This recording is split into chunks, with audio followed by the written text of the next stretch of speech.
بسم اللہ الرحمن الرحیم نحمده ونصلی علی رسولہ الکریم۔ محترم دوست بزرگوں، اللہ تعالیٰ کی ذات بڑی کریم ذات ہے، اور اللہ رب العزت اپنے بندوں پر بہت ہی مہربان ہے۔ حق تعالی شانوں نے اپنے بندوں کو دنیا اور آخرت کی کامیابی کے لیے اپنے احکام نازل فرمائے ہیں، اور ہمارے نبی کریم صلی اللہ علیہ وسلم نے اللہ تعالیٰ کے حکموں پر چلنے کا ہمیں طریقہ بتلایا ہے۔ ہم سب کے سب حق تعالی شانوں کی ذات عالی پر یقین کرتے ہوئے اس کے احکامات کے پابند بن کر چلیں گے، اور نبی کریم صلی اللہ علیہ وسلم کے دونوں جہانوں کی کامیابی کا ذریعہ اللہ رب العزت کا مبارک دین ہے، اور دین کے زندہ ہونے کا ذریعہ نبی کریم صلی اللہ علیہ وسلم کی دعوت والی محنت ہے۔ آج سب سے پہلا درجہ دعوت والی محنت کے زندہ ہونے کا ہے۔ آپ صلی اللہ علیہ وسلم علی مبارک محنت زندہ ہوگی تو حق تعالی شانوں کا مبارک دین زندہ ہوگا، اور دین انسانوں کی زندگی میں آئے گا تو انسانیت جہنم کی آگ سے بچ کر جنت میں جانے والی بنے گی۔ تو پہلا درجہ محنت کا ہے، اور یہ وہ مبارک محنت ہے جس محنت کے لیے اللہ تعالیٰ نے ہر دور ہر زمانے میں انبیاء علیہم السلام کو مبعوث فرمایا، اور تمام انبیاء علیہم السلام کلمے کی آواز کو لے کر اٹھے۔ اللہ کے غیر سے ہو جانے کا سارے ہی نبیوں نے انکار کیا۔ اللہ پاک کی قدرت سے سب کچھ اور ہر طرح ہو جانے کو سارے ہی نبیوں نے بتلایا، اور اللہ پاک کی لامحدود قدرت سے فائدے حاصل کرنے کے لیے انبیاء علیہم السلام نے اعمال کے طریقے بتلائے، وہ مبارک اعمال بتلائے جن اعمال پر اللہ رب العزت راضی ہو کر دنیا میں بھی کامیابیوں کے دروازے کھولتے ہیں اور آخرت کی کامیابیاں بھی عطا فرماتے ہیں۔ وہ اعمال بتلائے تو جن لوگوں نے انبیاء علیہم السلام کی کلمے والی بنیاد کو تسلیم کر لیا، یعنی حق تعالی شانوں کی ذات عالی پر یقین لائے اور انبیاء کرام کے دیے ہوئے اعمال سے وابستگی حاصل کی، وہ پھلے پھولے اور چمکے، اور اللہ نے اپنی قدرت سے ان کو کامیاب کر دیا۔ چاہے ان کے پاس دنیا کے نقشے تھے یا دنیا کے نقشے نہیں تھے، اللہ نے ان کو کامیاب کر دیا۔ اور جن لوگوں نے انبیاء علیہم السلام کی کلمے والی بنیاد کو تسلیم نہیں کیا، یعنی حق تعالی شانوں کی ذات عالی پر یقین لانے کی بجائے اللہ کے غیر پر یقین کیا، جی چاہیے زندگی گزاری، تو اللہ پاک نے اپنی قدرت سے ان کو ہلاک اور برباد کر دیا، چاہے ان کے پاس دنیا کے مال دولت تھے یا نہیں تھے، اللہ نے ان کو ہلاک اور برباد کر دیا۔ تو سب کے آخر میں سب کے سردار حضرت محمد صلی اللہ علیہ وسلم کو اللہ رب العزت نے اسی کلمے کی بنیاد پر اٹھایا، جس کلمے کی بنیاد پر پہلے انبیاء علیہم السلام تشریف لائے، وہی مبارک کلمہ ہمارے نبی کریم علیہ السلام لے کر تشریف لائے۔ لیکن آپ کی محنت کا میدان اور پہلے نبیوں کی محنت کا میدان، پہلے نبیوں کی محنت کا میدان ایک قوم، ایک قبیلہ، ایک شہر، ایک گھر، اور خاتم الانبیاء کی محنت کا میدان ایک قوم، ایک قبیلہ نہیں ہے، ایک شہر، ایک بر اعظم نہیں ہے، آپ صلی اللہ علیہ وسلم کی محنت کا میدان تمام عالم بھر کے انسان اور قیامت تک آنے والے سارے انسان ہمارے نبی کریم علیہ الصلوۃ والسلام کی محنت کا میدان قرار دیے گئے۔ آپ کی محنت اس قدر جامع محنت ہے کہ تمام عالم بھر کے انسان اور قیامت تک آنے والے سارے انسان نبی کریم علیہ الصلوۃ والسلام کی محنت کا میدان قرار دیے گئے۔ تو ہمارے نبی کریم صلی اللہ علیہ وسلم کو اللہ رب العزت نے جس قدر محنت کا میدان وسیع عطا فرمایا، اسی قدر عملہ بھی وسیع عطا فرمایا۔ اس قدر وسیع عملہ عطا فرمایا کہ جو بھی ایمان لے آئے، شہر والے ہوں یا دیہات والے ہوں، پڑھے لکھے ہوں یا ان پڑھ ہوں، مرد ہوں یا عورتیں ہوں، جو بھی ایمان لے آئے وہ نبی کریم صلی اللہ علیہ وسلم کی دعوت والی محنت میں شامل ہو جائیں۔ نبی کریم علیہ الصلوۃ والسلام نے شروع ہی دن سے تمام طبقات کو اپنے والی محنت کے ساتھ جوڑا، ہر مسلم کو کلمے کی آواز لگانے والا بنایا۔ تو آج محنت اس بات کی ہو رہی ہے کہ پھر سے امت نبی کریم صلی اللہ علیہ وسلم کے نہج پر محنت کرنے والی بن جائے، امت کا ہر طبقہ قرن اول کے طبقے کے مشابہ بن جائے۔ آج محنت اس بات کی ہو رہی ہے۔ تو اس مبارک محنت میں، نبیوں والی محنت میں، سب سے پہلی بنیاد یقینوں کی تبدیلی ہے کہ یقین تبدیل ہو جائے، اللہ کے غیر کا یقین دلوں سے نکل جائے، ایک حق تعالی شانوں کی ذات عالی کا یقین دلوں کی گہرائیوں میں اتر جائے، مادی اسباب سے کامیابی کا یقین دلوں سے نکل جائے، نبی کریم صلی اللہ علیہ وسلم والے عملوں سے کامیابی کا یقین دلوں میں اتر جائے۔ تو سب سے پہلی بنیاد یقین کا بدل جانا ہے، اور یقینوں کی تبدیلی کا بڑا ذریعہ یہ مبارک کلمہ اور کلمے کی مبارک دعوت ہے۔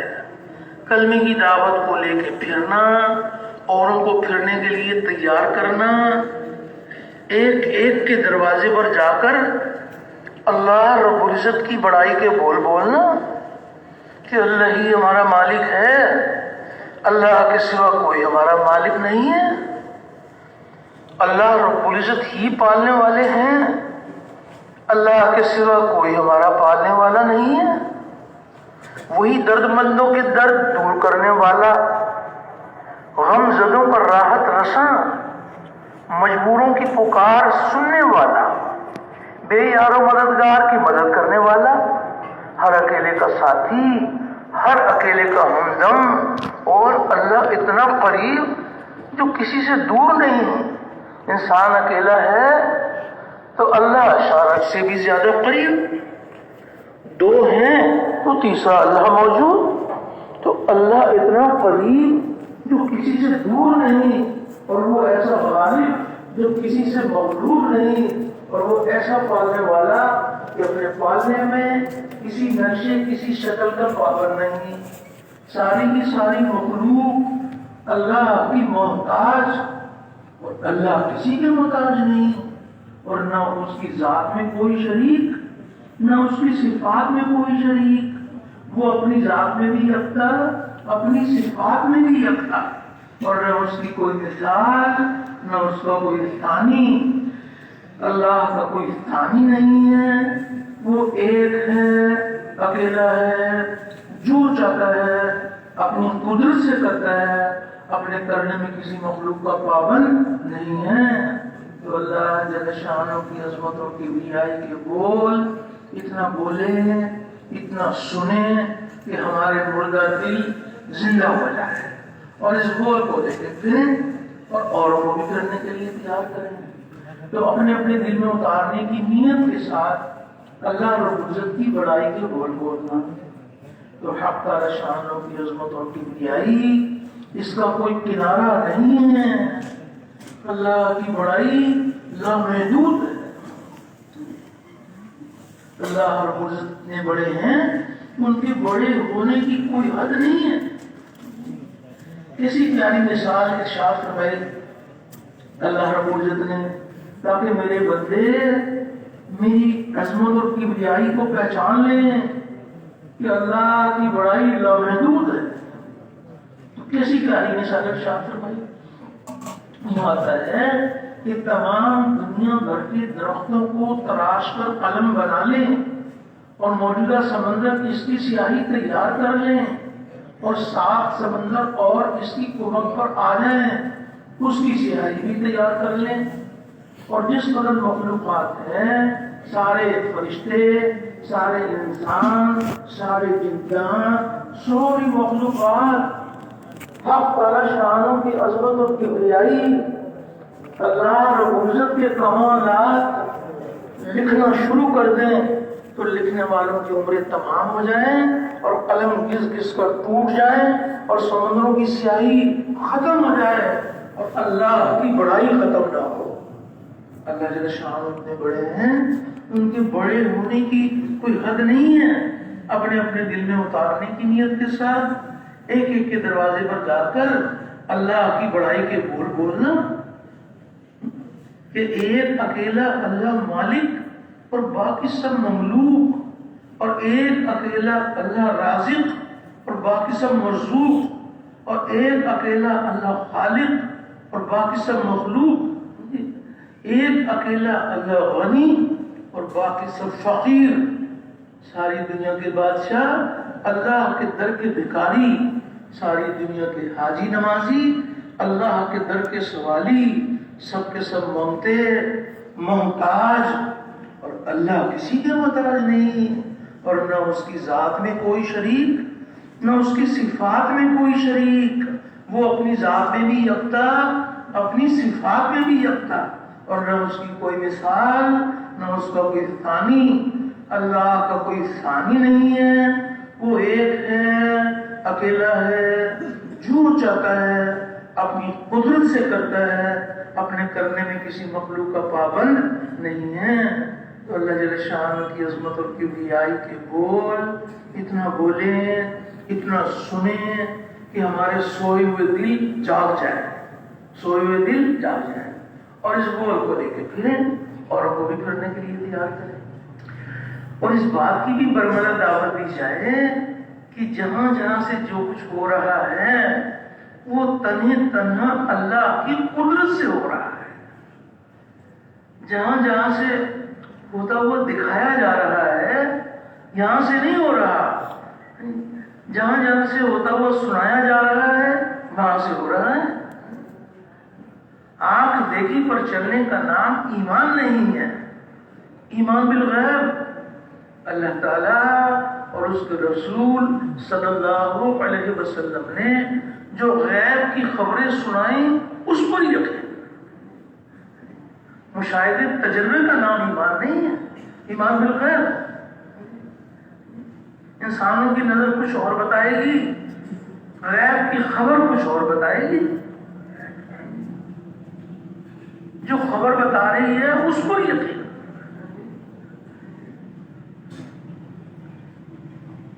انسانوں کی نظر یہ بتا رہی ہے, کسی قبر کو دیکھا تو نظر یہ بتا رہی ہے کہ یہ مٹی کا ڈھیر ہے, یہ انسانوں کی نظر بتا رہی ہے. اور غیب کی خبر یہ بتا رہی ہے کہ یہ قبر جنت کے باغوں کا باغ ہے یا جہنم کے گڑھوں میں سے گڑھا ہے. یہ غیب کی خبر بتا رہی ہے. نظر کچھ اور بتائے گی, خبر کچھ اور بتائے گی. ہر خبر کا یقین دل میں اتر جائے, مشاہدے تجربے کا یقین دلوں سے نکل جائے. آنکھ دیکھی پر چلنے کا نام ایمان نہیں. انسانوں کی نظر یہ بتا رہی ہے کہ ہم نے زمین میں جان کھپائی, بیج لگایا, ہل چلایا, پانی دیا اور زمین سے غلہ نکلا. یہ انسانوں کی نظر بتا رہی ہے کہ ہم زمین میں جان کھپاتے ہیں, بیج لگاتے ہیں, ہل چلاتے ہیں, پانی دیتے ہیں اور زمین سے غلہ نکلتا ہے. یہ انسانوں کی نظر بتا رہی ہے. اور حق تعالی شان و غیب کی خبر ارشاد فرما رہے ہیں کہ بتاؤ کھیتی تم اگاتے ہو یا کھیتی ہم اگاتے ہیں؟ تو کھیتی کون اگاتا ہے؟ کھیتی اللہ اگاتے ہیں. جو کچھ دکھایا جا رہا ہے یہ امتحان کے طور پر دکھایا جا رہا ہے کہ دیکھو کائنات کے ذرے ذرے میں ہماری قدرت کو پہچانو. اس مخلوق کو اللہ پاک نے اپنی قدرت سے بنایا ہے اور یہ بنا ہوا بنانے والے کے بغیر کچھ نہیں کر سکتا اور بنانے والا بنے ہوئے کے بغیر سب کچھ کر سکتا ہے.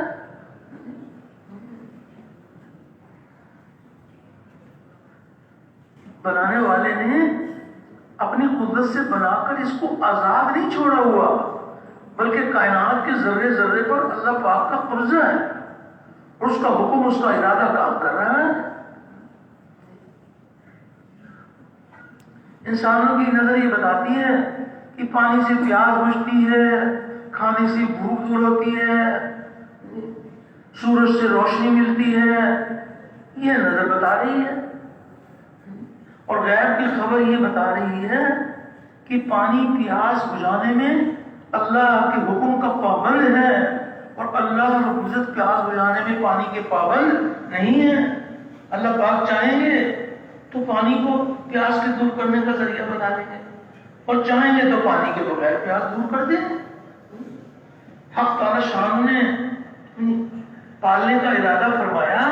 اصحاب کہف نہ انہوں نے کھایا اور نہ پیا اور 309 سال اللہ پاک نے ان کو زندہ رکھا اور وہ کیا زندہ رہتے ہیں، ان کا کتا بھی زندہ رہا.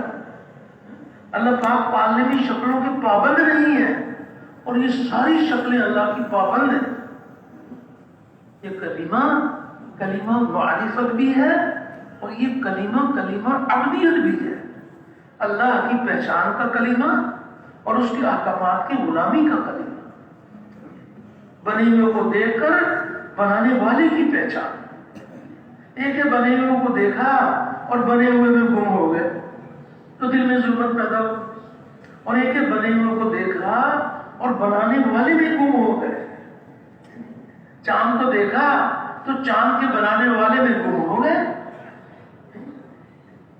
کہ وہ کیسی قدرت والے ہیں کہ جنہوں نے اپنی قدرت سے چاند کو بنایا ہے.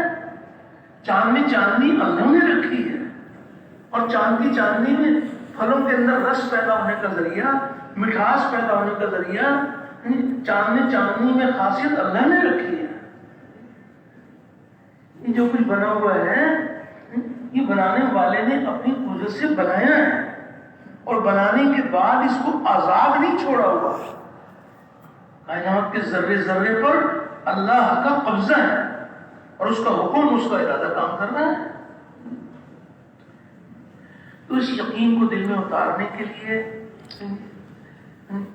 کلمے کی بات کو لے کے پھرنا، اوروں کو پھرنے کے لیے تیار کرنا، تو کلمے کی دعوت بھی دی جائے اور رو رو کر اللہ سے دعائیں بھی مانگی جائے کہ یا الہی نوکے زبان کی بات میرے دل میں اتار دے. ایمان کی جگہ دل ہے.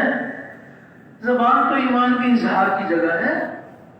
زبان سے تو انسان وہ باتیں بھی کرتے ہیں جو دل میں نہیں ہوا کرتی اور وہ بات بھی کرتے ہیں جو دل میں ہوا کرتی ہے. ایمان کی جگہ دل ہے. ہم سب کا ایمان ہے کہ ہم سب نے اپنے مالک کے سامنے حاضر ہونا ہے. تو اللہ کے سامنے جب حاضری ہوگی تو زبان چیر کے دیکھی جائے گی یا دل چیر کے دیکھا جائے گا؟ وہ تو دل چیر کے دیکھا جائے گا کہ کس یقین کو لے کر آیا. ٹھیک ہے کہ آج اس مبارک کلمے کی حقیقت کو دل میں اتارنے کے لیے مجاہدے ہیں، قربانیاں ہیں، لیکن یہ مبارک کلمہ دلوں کی زینت بن جائے، دل کی گہرائیوں میں اتر جائے. حق تعالی شان نے، اللہ نے دل کو اپنے لیے بنایا ہے.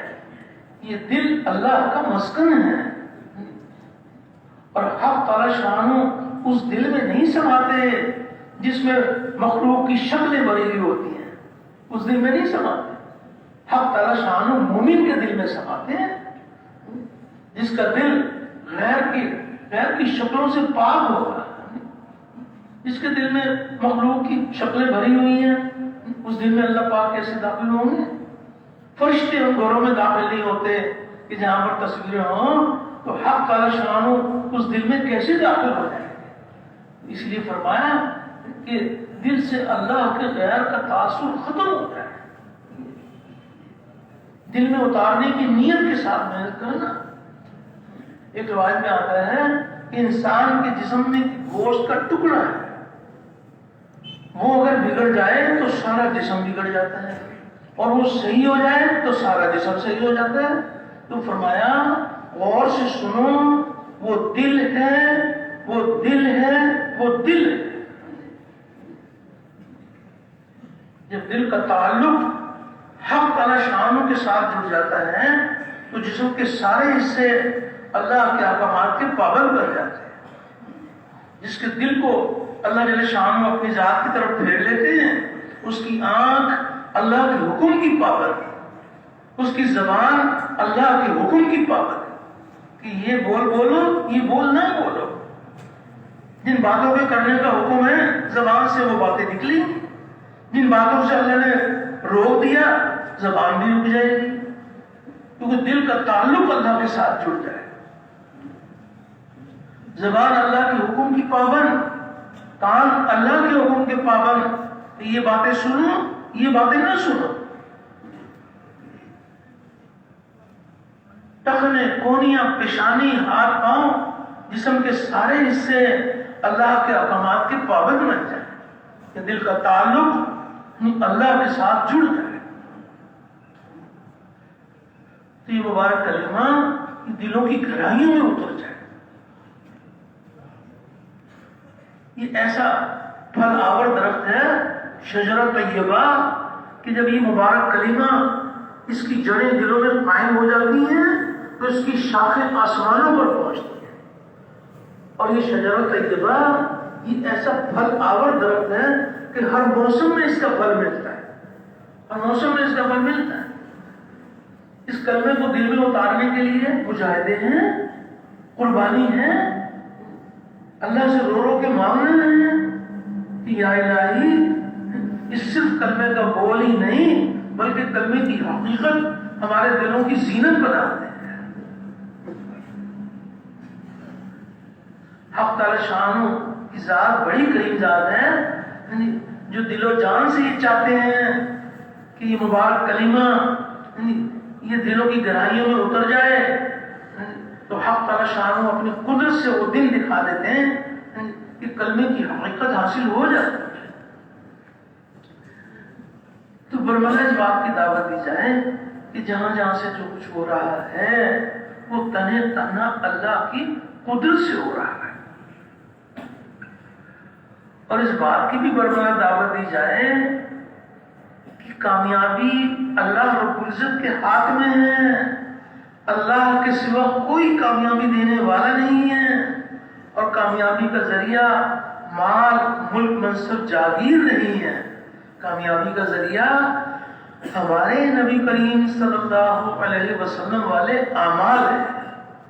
عملوں سے کامیابی کا یقین دلوں میں اتر جائے اور مادی اسباب سے کامیابی کا یقین دلوں سے نکل جائے۔ یہ جتنے مادی اسباب ہیں یہ حق تعالی شانہ نے بیکار نہیں بنائے، یہ مادی اسباب اللہ رب العزت نے ہمارے امتحان کے لیے بنائے ہیں، اطمینان کے لیے نبی کریم علیہ السلام کے اعمال عطا فرمائے ہیں، اعمال پر اللہ کے وعدے ہیں۔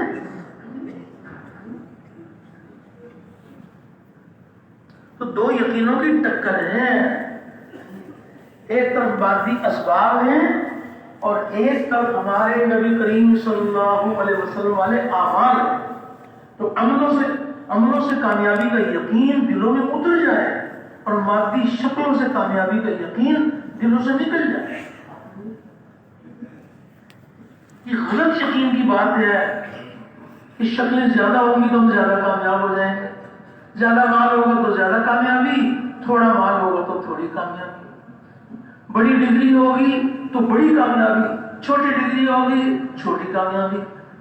بڑی وزارت ہوگی تو بڑی کامیابی، چھوٹی وزارت ہوگی تو چھوٹی کامیابی۔ یہ غلط یقین کی بات ہے۔ کامیابی اللہ رب العزت کے ہاتھ میں ہے، اور وہ کامیابی دیتے ہوئے وہ مادی شکروں کو سامنے رکھ کر انسانوں کی کامیابی کا فیصلہ نہیں فرماتے، وہ دل کے یقین کو دیکھتے ہیں اور جسم سے نکلنے والے اعمال کو دیکھتے ہیں۔ امتحان کے طور پر شکلیں دے دیں گے اللہ پاک۔ تاجر کو تجارت کا سبب امتحان کے لیے دیا جاتا ہے، یہ دیکھنے کے لیے کہ یہ تاجر اپنی تجارت میں اللہ کا حکم نبی کریم علیہ السلام کے طریقے سے پورا کرتے ہیں۔ وزیر کو وزارت کی کرسی امتحان کے طور پر دی جاتی ہے، یہ دیکھنے کے لیے کہ وزیر صاحب اپنی وزارت میں اللہ کے حکم کو نبی کریم علیہ السلام کے طریقے سے پورا کرتے ہیں۔ صرف تجارت کا مل جانا کامیابی نہیں ہے، صرف وزارت کا مل جانا کامیابی نہیں ہے، بلکہ ہمارے نبی کریم علیہ السلام کے ان میں اعمال بھرے ہوئے ہوں، اعمال بھرے ہوئے ہوں۔ ہم سمجھتے ہیں کہ چاہے اعمال کریں یا نہ کریں تو حاجتیں ہماری پوری ہو جاتی ہیں، تو حاجتیں تو اللہ پاک اپنی قدرت سے پوری کریں گے۔ وہ تو صاف طور پر اللہ پاک کی ارشاد فرما رہے ہیں کہ جتنے زمین پر جاندار ہیں ان سب کی روزی میرے ذمہ ہے، ضرورتیں تو اللہ پوری کریں گے۔ مقصد تو یہ ہے کہ اللہ کو راضی کر کے، ایمان اور اعمال پر اللہ کو راضی کر کے اللہ کے خزانوں سے دونوں جہانوں کی کامیابیاں مل جائیں۔ ضرورتیں تو پوری ہو جائیں گی، عمل نہ بھی کریں تو ضرورت پوری ہو جائے گی۔ ایک صاحب کو بیوی کی حاجت تھی، وہ نکاح کرنے سے پہلے رک گئے اور مفتی صاحب کی خدمت میں حاضر ہو گئے کہ مفتی صاحب میں نکاح کرنا چاہتا ہوں، تو آپ مجھ پر شفقت فرمائیں کہ مجھے اللہ کا حکم نبی کا طریقہ سکھا دیں تاکہ میں شادی میں اللہ کا حکم نبی کا طریقہ بھر لوں۔ صرف بیوی کے ملنے پر تو کامیابی نہیں ملے گی، بلکہ وہ تو اللہ کا حکم نبی کا طریقہ بھرا ہوا ہوگا، اس پر اللہ پاک کامیاب کریں گے۔ مفتی صاحب نے شفقت فرمائی اور انہوں نے نکاح کے مسائل سکھا دیے، تو انہوں نے اپنے نکاح میں اللہ کا حکم نبی کا طریقہ گھڑ لیا۔ ایک اور صاحب کو بھی بیوی کی حاجت تھی، تو انہوں نے شادی میں نہ اللہ کے حکم کی پرواہ نہ نبی کے طریقے کی پرواہ، رواجی طریقے سے شادی کر لی۔ تو بیوی ایک کو ملے گی یا دونوں کو ملے گی؟ بیوی اللہ پاک دونوں کو دے دیں گے، لیکن کامیابی دونوں کو نہیں ملے گی۔ کامیابی کا ذریعہ ہمارے نبی کریم صلی اللہ علیہ وسلم والے اعمال ہیں۔ ہم لوگ کے بغیر دنیا کی چیزوں کو جمع کر کے اللہ کو دکھائیں کہ آئیے آپ ہمارے مال کو دیکھیں کہ ہم نے کس قدر مال جمع کیا ہے۔ آپ سونا چاندی کو دیکھیں کہ ہمارے پاس سونا چاندی دکھ رہے ہیں۔ ان مادی چیزوں کو جمع کر کے اللہ کو دکھائیں، اس پر کامیابی نہیں ملے۔ ہاں یہ بات ہے کہ آپ مال کمانے میں نبی کا عمل بھر لیں، مال کے خرچ کرنے میں نبی کا عمل بھر لیں۔ یہ تو نہیں کہا جا رہا کہ آپ مال استعمال ہی نہیں کر سکتے۔ وہ مال کتنا مبارک ہے جس مال کے حاصل کرنے میں اللہ کا حکم نبی کا طریقہ بنا ہوا ہے۔ وہ مال کا خرچ کرنا کتنا مبارک ہے جس میں اللہ کا حکم نبی کریم علیہ السلام کا طریقہ بنا ہوا ہے۔ وہ تجارت وہ کتنی بڑی نعمت ہے کہ جس تجارت میں اللہ کا حکم نبی کا طریقہ بنا ہوا ہے۔ صرف تجارت ہے اور اس میں نبی کے اعمال نہیں ہیں تو اللہ پاک اپنی قدرت سے ان کو ناپاک کر دے۔ قوم شعیب بڑے بڑے بڑے تاجر تھے، ان کی تجارت بہت پھیلی ہوئی تھی، لیکن اللہ نے قوم شعیب کو قیامت تک کے لیے ناکامی کی مثال بنا دیا، کیونکہ ان کی تجارت میں اللہ کا حکم وقت کے نبی کا طریقہ نہیں تھا، اللہ پاک نے ناکامی کی مثال بنا دی. صرف تجارت میں کامیابی سمجھنا، وزارت کے ملنے کو کامیابی سمجھنا. ایک وزیر صاحب، ان کو وزارت کی کرسی مل گئی، اللہ والے تھے، یقین والے تھے، وزارت کی کرسی پر بیٹھنے سے پہلے رک گئے اور مفتی صاحب کی خدمت میں حاضر ہو گئے کہ مفتی صاحب اللہ کی طرف سے یہ امتحان آ گیا کہ وزارت مل گئی، تو آپ کی بڑی مہربانی کہ آپ میری رہنمائی فرمائیں کہ مجھے وزارت میں اللہ کا حکم، نبی کا طریقہ، اس کے مسائل سکھا دیں. صرف وزارت کی کرسی کو اللہ پاک دیکھ کر مجھے کامیاب نہیں کریں گے، وہ میرے دل کے یقین کو دیکھیں گے، میرے اعمال کو دیکھیں گے، تو آپ مجھے اس کے مسائل سکھا دیں. مفتی صاحب نے شفقت فرمائی اور ان کو مسائل سکھا دیے. انہوں نے اپنی وزارت میں اللہ کا حکم، نبی کا طریقہ بھر دیا. تو جس وزیر صاحب کی وزارت میں اللہ کا حکم، نبی کا طریقہ بھرا ہوا ہے، تو اس وزیر صاحب کو اللہ پاک ناکام کریں گے یا کامیاب کریں گے؟ وہ کامیاب کریں گے. تو وزارت کی کرسی کی وجہ سے کامیاب کریں گے یا نبی کے عمل کی وجہ سے کامیاب کریں گے؟ وہ تو کامیابی جو ملے گی وہ تو ہمارے نبی کریم صلی اللہ علیہ وسلم جو اللہ کی طرف سے اعمال لے کر آئے ہیں، ان اعمال پر اللہ کے وعدے ہیں. اس لیے گزارش کی جا رہی ہے، ایک ہے نبی کریم صلی اللہ علیہ وسلم کے مبارک طریقوں کو سیکھنا، ایک ہے آپ کے مبارک طریقوں کو سیکھنا، اور ایک ہے آپ کے مبارک طریقوں میں کامیابی کا یقین سیکھنا. جو صرف آپ کا طریقہ سیکھ لیں گے اور آپ کے طریقوں میں کامیابی کا یقین نہیں سیکھیں گے، وہ کبھی آپ کے طریقے پہ چلیں گے اور کبھی آپ کے طریقے کو چھوڑ دیں گے. اور جو آپ کے مبارک طریقوں میں کامیابی کا یقین سیکھ لیں گے، وہ نبی کریم علیہ السلام کے اعمال کو ضائع نہیں کریں گے. مقابلہ آئے گا، اللہ رب العزت مقابلہ لائیں گے کہ عمل کو بچاؤ تو مال چلا جائے گا، اور مال کو بچاؤ تو عمل چلا جائے گا. تو جس کا یقین ہی ہے کہ کامیابی اللہ رب العزت کے ہاتھ میں ہے اور کامیابی کا ذریعہ ہمارے نبی کریم علیہ السلام کے اعمال ہیں، تو یہ مال کو قربان کریں گے، عمل کو گلے لگائیں. زندگی اللہ بناتے ہیں اور اعمال پر بناتے ہیں. تو برملا اس بات کی دعوت دی جائے کہ مال سے، مال والوں سے اور ملک سے، ملک والوں سے زندگی نہیں بنتی. زندگی اللہ پاک ہی بناتے ہیں اور نبی کریم صلی اللہ علیہ وسلم والے اعمال پر بناتے ہیں. سونے چاندی سے اور سونے چاندی والوں سے اور کارخانوں سے اور کارخانے والوں سے زندگی نہیں بنتی. زندگی اللہ پاک ہی بناتے ہیں اور نبی کریم صلی اللہ علیہ وسلم والے اعمال پر بناتے ہیں. ڈگری سے اور ڈگری والوں سے اگر یقین یہ ہے کہ ڈگری کامیابی کا ذریعہ ہے، نہیں ڈگری میں نبی کا عمل بھر لو، تو اس یقین کو دل سے نکالنے کے لیے برملا اس بات کی دعوت دی جائے کہ ڈگری سے اور ڈگری والوں سے اور عہدے سے، عہدے والوں سے زندگی نہیں بنتی. زندگی اللہ پاک ہی بناتے ہیں اور نبی کریم صلی اللہ علیہ وسلم والے اعمال پر بناتے ہیں. عملوں سے کامیابی کا یقین دلوں میں اتر جائے اور مادی شکلوں سے کامیابی کا یقین دلوں سے نکل جائے، تو وہ شکلیں بہت مبارک ہیں. جس کے پاس مال ہے اور مال میں نبی کا عمل بھرا ہوا ہے، مال کے خرچ کرنے میں نبی کا عمل بھرا ہوا ہے.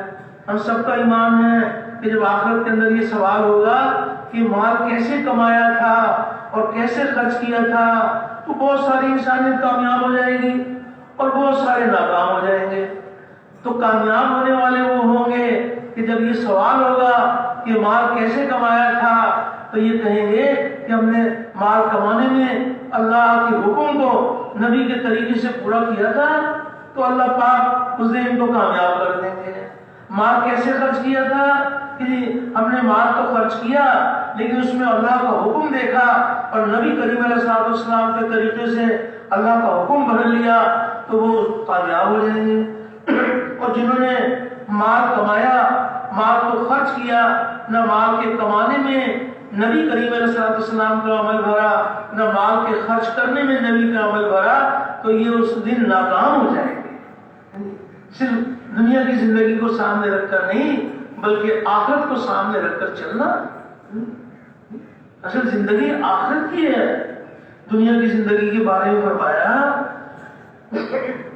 دنیا کی زندگی میں فرمایا کہ دنیا کی زندگی مرنے کے لیے ہے اور آخرت کی زندگی جینے کے لیے ہے۔ یہ اگر جینے کے لیے ہوتی تو کوئی نبی، پیغمبر، ولی کوئی تو زندہ رہتا، یہ تو ہے ہی مرنے کے لیے۔ نبی کریم علیہ السلام کے پاس ایک شخص آیا، اس نے عرض کیا کہ آپ یہ فرمائیں عقل والے لوگ کون ہیں؟ عقل والے لوگ کون ہیں؟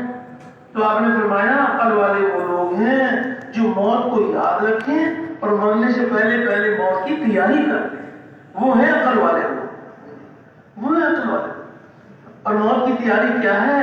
پیاس آ جائے سنت کے مطابق پانی پی لیں، بھوک آ جائے سنت کے مطابق کھانا کھا لیں، نیند آ جائے سنت کے مطابق سو جائیں، سنت کے مطابق جاگیں، لباس پہننا سنت کے مطابق، لباس اتارنا سنت کے مطابق، پاؤں میں جوتی پہننا سنت کے مطابق، پاؤں سے جوتی نکالنا سنت کے مطابق۔ وہ تو قدم قدم پر نبی کریم علیہ السلام کے مبارک اعمال ہیں۔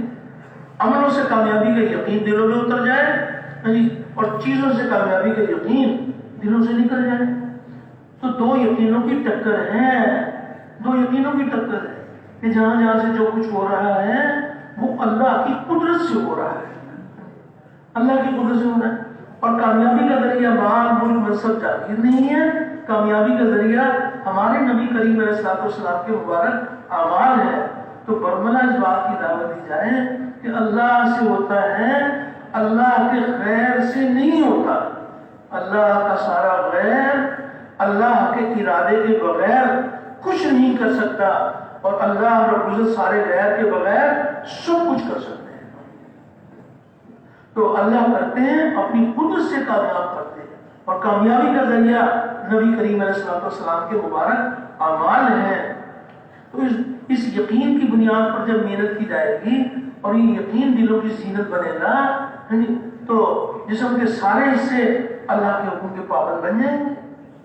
تو اللہ رب العزت ہم سب کی تربیت فرمائیں اور یہ فکر پیدا ہو جائے کہ کیسے اپنے مالک کو راضی کرنے کے لیے، کیسے تمام دنیا بھر کے انسان جہنم کی آگ سے بچ کر ہمیشہ کی جنت میں جائیں، اس کے لیے محنت کرنا یہ ہر ایک کی ذمہ داری ہے، ہر امتی کی ذمہ داری ہے۔ تو آخرت اگر سامنے ہوگی، آخرت کو سامنے رکھ کر زندگی گزاریں گے تو دنیا کی زندگی اعمال سے بھری ہوئی ہوگی، ایمان سے بھری ہوئی ہوگی۔ کتنے صاحب نصیب ہیں کہ جن کے دل ایمان سے لبریز ہیں، اور جن کے اعمال صبح سے لے کے شام تک اور شام سے لے کے صبح تک ان کے جسم سے جو اعمال نکل رہے ہیں وہ اعمال اللہ کو راضی کرنے والے اعمال ہیں۔ تو حق تعالی شان اپنی قدرت سے ان کے لیے کامیابی کا دروازہ کھولیں گے۔ تو ہم سب کا ایمان ہے کہ جو کچھ بھی اللہ پاک نے اپنی قدرت سے بنایا ہے، یہ بنا ہوا، یہ اللہ جب تک چاہیں گے اس کو باقی رکھیں گے، اور جب اللہ پاک چاہیں گے تو اس ساری مخلوق کو اپنی قدرت سے ختم کر دیں گے۔ اللہ رب العزت نے اس کے ختم کرنے کا اللہ نے پہلے ارادہ فرمایا۔ یہ جو کچھ بنا ہوا ہے، یہ جس کے بنانے سے بنا ہے اسی کے حکم سے ختم ہو جائے گا۔ ہم سب کا ایمان ہے کہ قیامت آئے گی، اور قیامت میں یہ ساتوں زمین، یہ ساتوں آسمان اور اس کے چھوٹے بڑے سارے نقشے وہ جس کے حکم سے بنے تھے اس کے حکم سے ختم ہو جائیں گے۔ یہ پہاڑ روئی کے گالوں کی طرح سے ہو رہا ہے، سمندروں میں آگ لگے گی، اور یہ سارا نقشہ یہ اللہ کے حکم سے ختم ہو جائے گا، حتیٰ کہ عرش کے اٹھانے والے فرشتوں کی روح بھی نکال دی جائے گی۔ جب یہ سارا نقشہ ٹوٹ جائے گا تو اب ملک الموت اسرائیل علیہ السلام اللہ پاک سے عرض کریں گے کہ باری تعالیٰ اب تو آپ کی ذات باقی اور 4 ہم باقی تو سب کچھ ختم، آپ کی ذات باقی اور 4 ہم باقی۔ چار پروں سے باقی جبرائیل علیہ السلام، میکائیل علیہ السلام، اسرافیل علیہ السلام اور اسرائیل علیہ السلام، باقی سب ختم۔ تو حق تعالی شان و ملک الموت سے ارشاد فرمائے ہیں کہ ان تین فرشتوں کی روح بھی نکال دو۔ تو ملک الموت اسرائیل علیہ السلام ان تین فرشتوں کی روح بھی نکال دیں گے، جبرائیل علیہ السلام، میکائیل علیہ السلام، اسرافیل علیہ السلام، یہ بھی ختم۔ پھر فرشتہ اللہ سے عرض کرے گا کہ اے باری تعالیٰ، اب تو آپ کی ذات باقی اور میں باقی۔ تو اللہ پاک کا حکم ہوگا ملک الموت کو کہ تم بھی مر جاؤ، تو اللہ کے حکم سے ملک الموت بھی ختم۔ تو اب کس کی ذات باقی ہے؟ اللہ پاک ارشاد فرمائیں گے کہ آج بتاؤ کہ آج کس کی سلطنت ہے۔ تو آج تو کوئی مجازی کہنے والا بھی نہیں ہوگا، حق تعالی شان خود ارشاد فرمائیں گے کہ آج اس واحد القہار کی حکومت ہے، مالک یوم الدین۔ اس دن جو اللہ کے فیصلے ہوں گے وہ مستقل فیصلے ہوں گے۔ دنیا میں اللہ پاک اپنی قدرت دکھا رہے ہیں کہ عالم ارواح سے عالم دنیا میں انسان، تھوڑے تھوڑے انسانوں کو اللہ پاک لا رہے ہیں، یہ ان کی قدرت ہے۔ اور مالک یوم الدین، اس دن پھر اللہ پاک اپنی قدرت دکھائیں گے کہ پھر فرشتہ پیدا ہوگا اور پھر سور پھونکا جائے گا، اور پھر اللہ جل شانہ اپنی قدرت سے سارے انسانوں کو یک بار اللہ پاک اٹھائیں گے، یک بار سب کو اٹھائیں گے۔ حشر کا میدان قائم ہوگا، مالک یوم الدین، اور اس دن جو اللہ کے فیصلے ہوں گے وہ مستقل فیصلے ہوں گے۔ جن کی عزت کے بارے میں فیصلہ ہوگا وہ ہمیشہ کی عزت میں رہیں گے، اور جن کے بارے میں ذلت کا فیصلہ ہوگا وہ ذلت میں رہیں گے۔ جن کے بارے میں فیصلہ ہوگا کہ وہ ہمیشہ کی جنت میں رہیں گے وہ جنت میں چلے جائیں گے۔ جن کے بارے میں فیصلہ ہوگا کہ جہنم میں رہیں گے وہ جہنم میں چلے جائیں گے۔ اور جن کے بارے میں فیصلہ ہوگا کہ ان کو ایک نہ ایک دن ان کو جہنم کی آگ سے نکال کر ان کو بھی جنت میں داخل کر دیا جائے گا۔ تو جب سارے جنت والے جنت میں چلے جائیں گے اور جہنم والے جہنم میں رہ جائیں گے، تو ایک منادی کی پکار پر سارے جنتی جنت کے کناروں پر آ جائیں گے اور سارے جہنم والے جہنم کے کنارے پر آ جائیں گے۔ تو وہاں پر جہنم والوں کو ان کے حصے کی جنت دکھائی جائے گی کہ دیکھو تمہارے لیے یہ جنت بھی ہم نے بنائی تھی۔ تو ان کو اس جنت کو دیکھ کر اتنا صدمہ، اتنا غم ہوگا کہ ہم اتنی بڑی کامیابی سے محروم ہو گئے، ان کو بڑا غم ہوگا۔ اور جنت والوں کو ان کے حصے کی جہنم دکھائی جائے گی کہ دیکھو تمہارے لیے جہنم بھی تھی۔ وہ اس قدر جو ہے نا اللہ کا شکر ادا کریں کہ یا الہی ہم اتنی بڑی ناکامی سے بچ گئے، تو نے ہمیں جنت کی بہاروں میں پہنچا دیا۔ پھر جنت اور جہنم والوں کے درمیان میں پھر وہاں میڈے کی شکل میں موت کو ذبح کیا جائے گا، موت کو بھی موت آ جائے گی۔ تو جب موت کو ذبح کر دیا جائے گا تو جہنم والوں کو اس کا غم ہوگا کہ کاش اگر موت ہی ہوتی تو ہم مر جاتے، اب کبھی ہم مریں گے نہیں، ان کو اس کا غم ہوگا۔ اور جنت والوں کو موت کے ختم ہونے پر جنت والوں کو اس کی خوشی ہوگی کہ ہم ہمیشہ کی بہاروں میں رہیں گے، اب کبھی ہمیں موت نہیں آئے گی۔ تو مالک یوم الدین، اس دن جو اللہ کے فیصلے ہوں گے وہ مستقل فیصلے ہوں گے۔ کس قدر صاحب نصیب ہیں وہ لوگ کہ جو مرنے سے پہلے موت کی تیاری کر رہے ہیں۔ یہ دنیا کی زندگی 150 سال، اور موت آ جائے تو کل کا بھروسہ نہیں، لیکن اصلی اور بڑی زندگی جو ہے وہ موت کے وقت سے شروع ہوتی ہے۔ تو اس کے لیے اللہ کو راضی کرنے کے لیے محنت کی جائے تاکہ دنیا سے آخرت کی طرف رخ پھر جائے۔ آخرت کو سامنے رکھ کر جینے والے وہ دنیا کے ڈنگ سے بچ جاتے ہیں، اور جو آخرت کو سامنے رکھ کر نہیں چلتے وہ دنیا کے زہر سے دنیا کا زہر پی لیتے ہیں۔ اللہ جل شان کی ذات کہیں ذات ہے کہ پوری امت کو اللہ پاک حق تعالی شان ناکامیوں سے بچا لے، کامیابیوں کے دروازے کھول دے اللہ۔ تو آخرت کو سامنے رکھ کے چلنا، اپنے مالک کو راضی کرنے کے لیے تو اللہ جل شانہ پھر دنیا کے زہر سے اللہ پاک بچا دیتے ہیں۔ اور اس بات کی بھی برملا دعوت دی جائے کہ یہ جتنی دنیا میں پھیلی ہوئی چیزیں ہیں تو یہ صرف چیزیں تو کامیابی کا ذریعہ نہیں بنتی، ان چیزوں میں تو عمل بھرے ہوئے ہوں، جن چیزوں میں عمل بھرے ہوئے ہیں بہت مبارک۔ صرف چیزوں پر زندگی نہیں بنائیں گے اللہ پاک کہ دنیا بھر کی چیزیں جمع کر کے اللہ کو دکھا دیں گے ہمیں کامیاب کر دے، نہیں، وہ تو اس میں اعمال بھرے ہوئے ہوں۔ یہ چیزیں اللہ سے کامیابی لینے کے لیے نبی کریم علیہ السلام کے اعمال کی محتاج ہیں، لیکن اعمال بہت سارے ایسے ہیں کہ جن اعمال کی چیزوں کی ضرورت نہیں ہے، صرف عمل پر چیزوں کے بغیر حق تعالی شان زندگی بنا دے، لیکن صرف چیزوں سے عمل کے بغیر زندگی نہیں بنائے گے۔ چیزوں میں تو اعمال بھرنے پڑیں گے، لیکن اعمال کی یہ شان ہے کہ کیسے اعمال وہ مبارک اعمال ہیں کہ جس میں چیزوں کا تعلق نہیں ہے، صرف عمل کے ذریعے سے براہ راست اللہ کی قدرت سے فائدہ۔ ایک ہے اللہ پاک کی قدرت سے بنی ہوئی چیزوں سے فائدہ، اور ایک ہے براہ راست اللہ کی قدرت سے فائدہ۔ جو صرف دنیا کی چیزوں سے فائدہ حاصل ہوگا وہ بھی اللہ کے ارادے کے بغیر نہیں ہوگا، لیکن جو چیزوں سے فائدہ ملے گا وہ وقتی جزوی عارضی فائدہ ملے گا، چیزیں فنا ہو جائیں گی،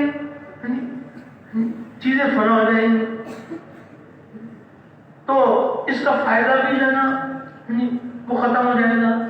لیکن اللہ کی قدرت سے براہ راست اللہ کی قدرت سے اعمال کے ذریعے سے جو فائدہ اٹھائیں گے تو ان کو لامحدود ملے گا اور ان کو غیر فانی ملے گا۔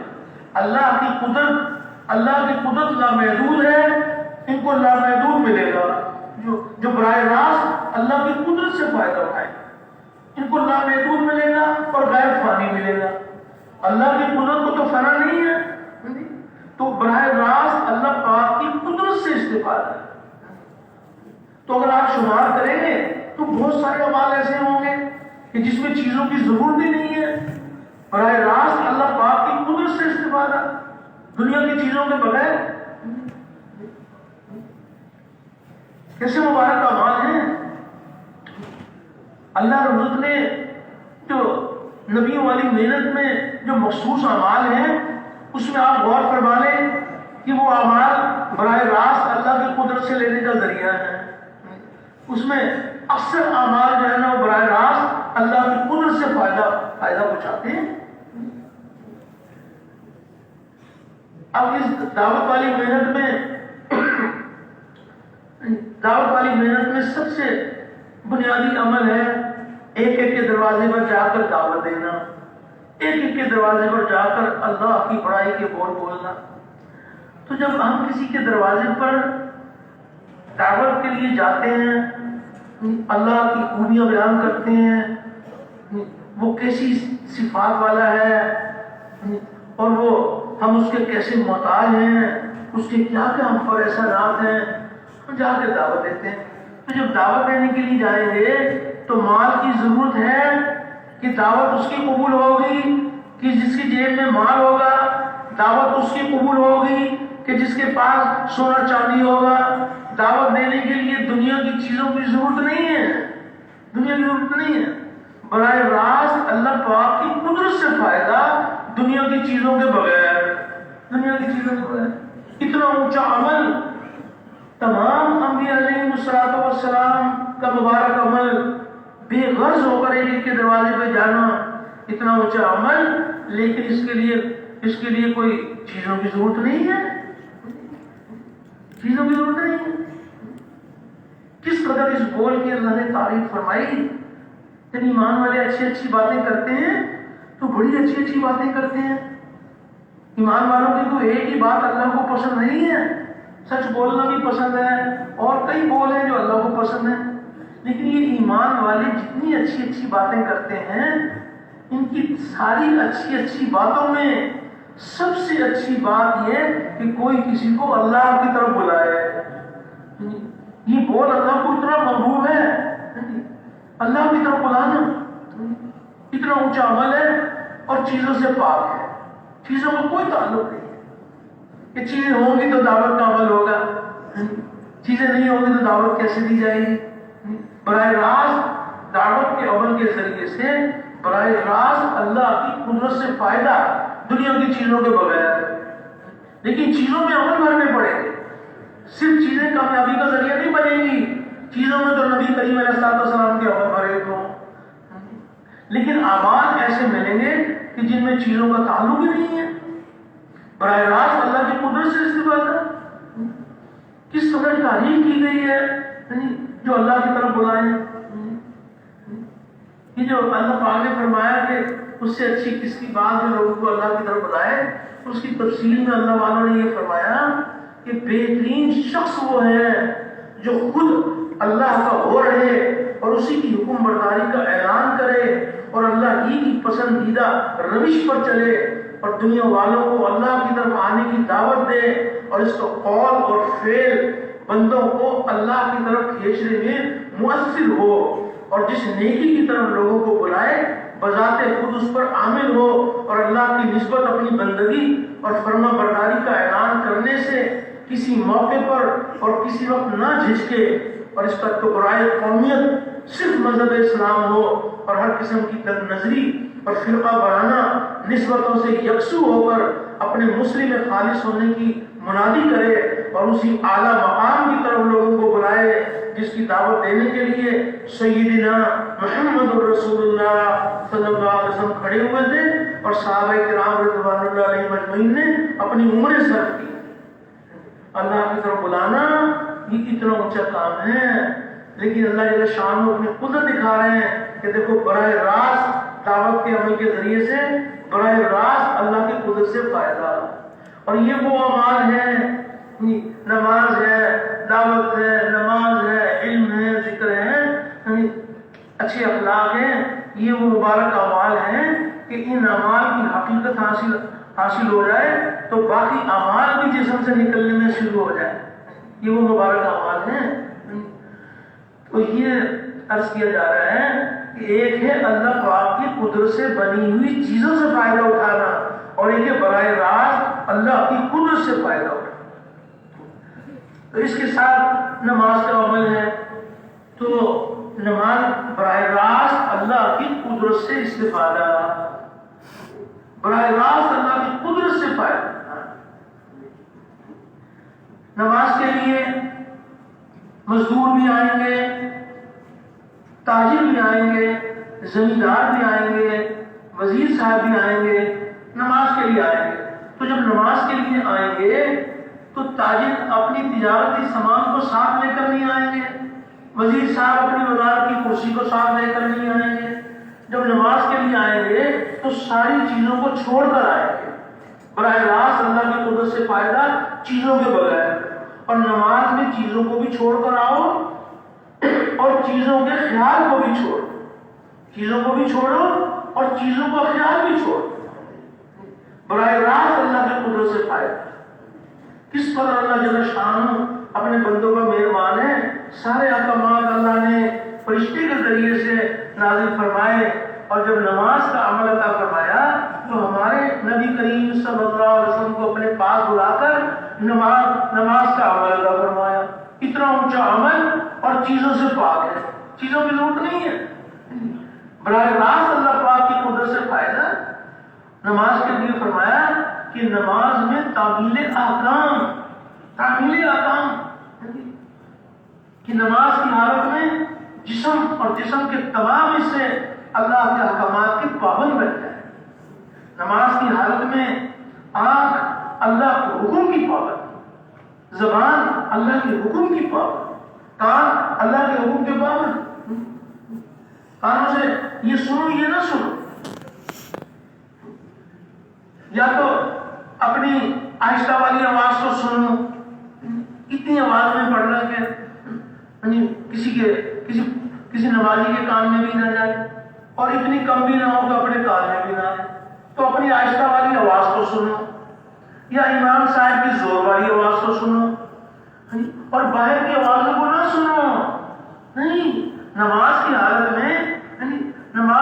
میں اپنی آواز تو سنو کہ کیا اللہ کی بڑائی بیان کر رہے ہو، یا امام صاحب کی جاری نماز ہے تو ان کی آواز کو سنو اور باہر کی آوازوں کو نہ سنو۔ نماز پڑھ رہے ہیں، اماں جی نے بھائی جان سے یہ کہا اور بھائی جان نے اماں جی سے یہ کہا، یہ تو ہمارے کان نے سن لیا، لیکن جو ہم نے اللہ سے کہا وہ نہیں سنا ہمارے کان نے، تو پھر کانوں کا استعمال صحیح نہیں ہوا۔ وہ تو کان اللہ کے حکم کے پابند، زبان اللہ کے حکم کی پابند، ٹخنے، کونیاں، پیشانی، جسم کے سارے حصے اللہ کے احکامات کے پابند بن جائیں۔ تعمیل احکام نماز کے 10 منٹ میں جس کا جسم اللہ کے احکامات کا بوجھ اٹھا لے گا، وہ نماز کے باہر بھی اللہ کے احکامات کا بوجھ اٹھا لے گا۔ لیکن نماز کے 10 منٹ میں جس کا جسم اللہ کے احکامات کا بوجھ نہیں اٹھا سکتا، وہ 24 گھنٹے اللہ کے احکامات کا بوجھ کیسے اٹھا لے گا؟ تو نماز میں اس بات کی محنت ہے کہ قیام کی حالت میں کون سا مالک کا حکم متوجہ ہوا۔ کوئی ایک ہی حکم تو نہیں ہے، نماز میں فرائض بھی ہیں، واجبات بھی ہیں، سنتیں بھی ہیں، مستحب بھی ہیں۔ نمازی کو یہ نہیں پتا کہ میں کون سا حکم پورا کروں۔ تعمیل احکام عالمانہ نماز،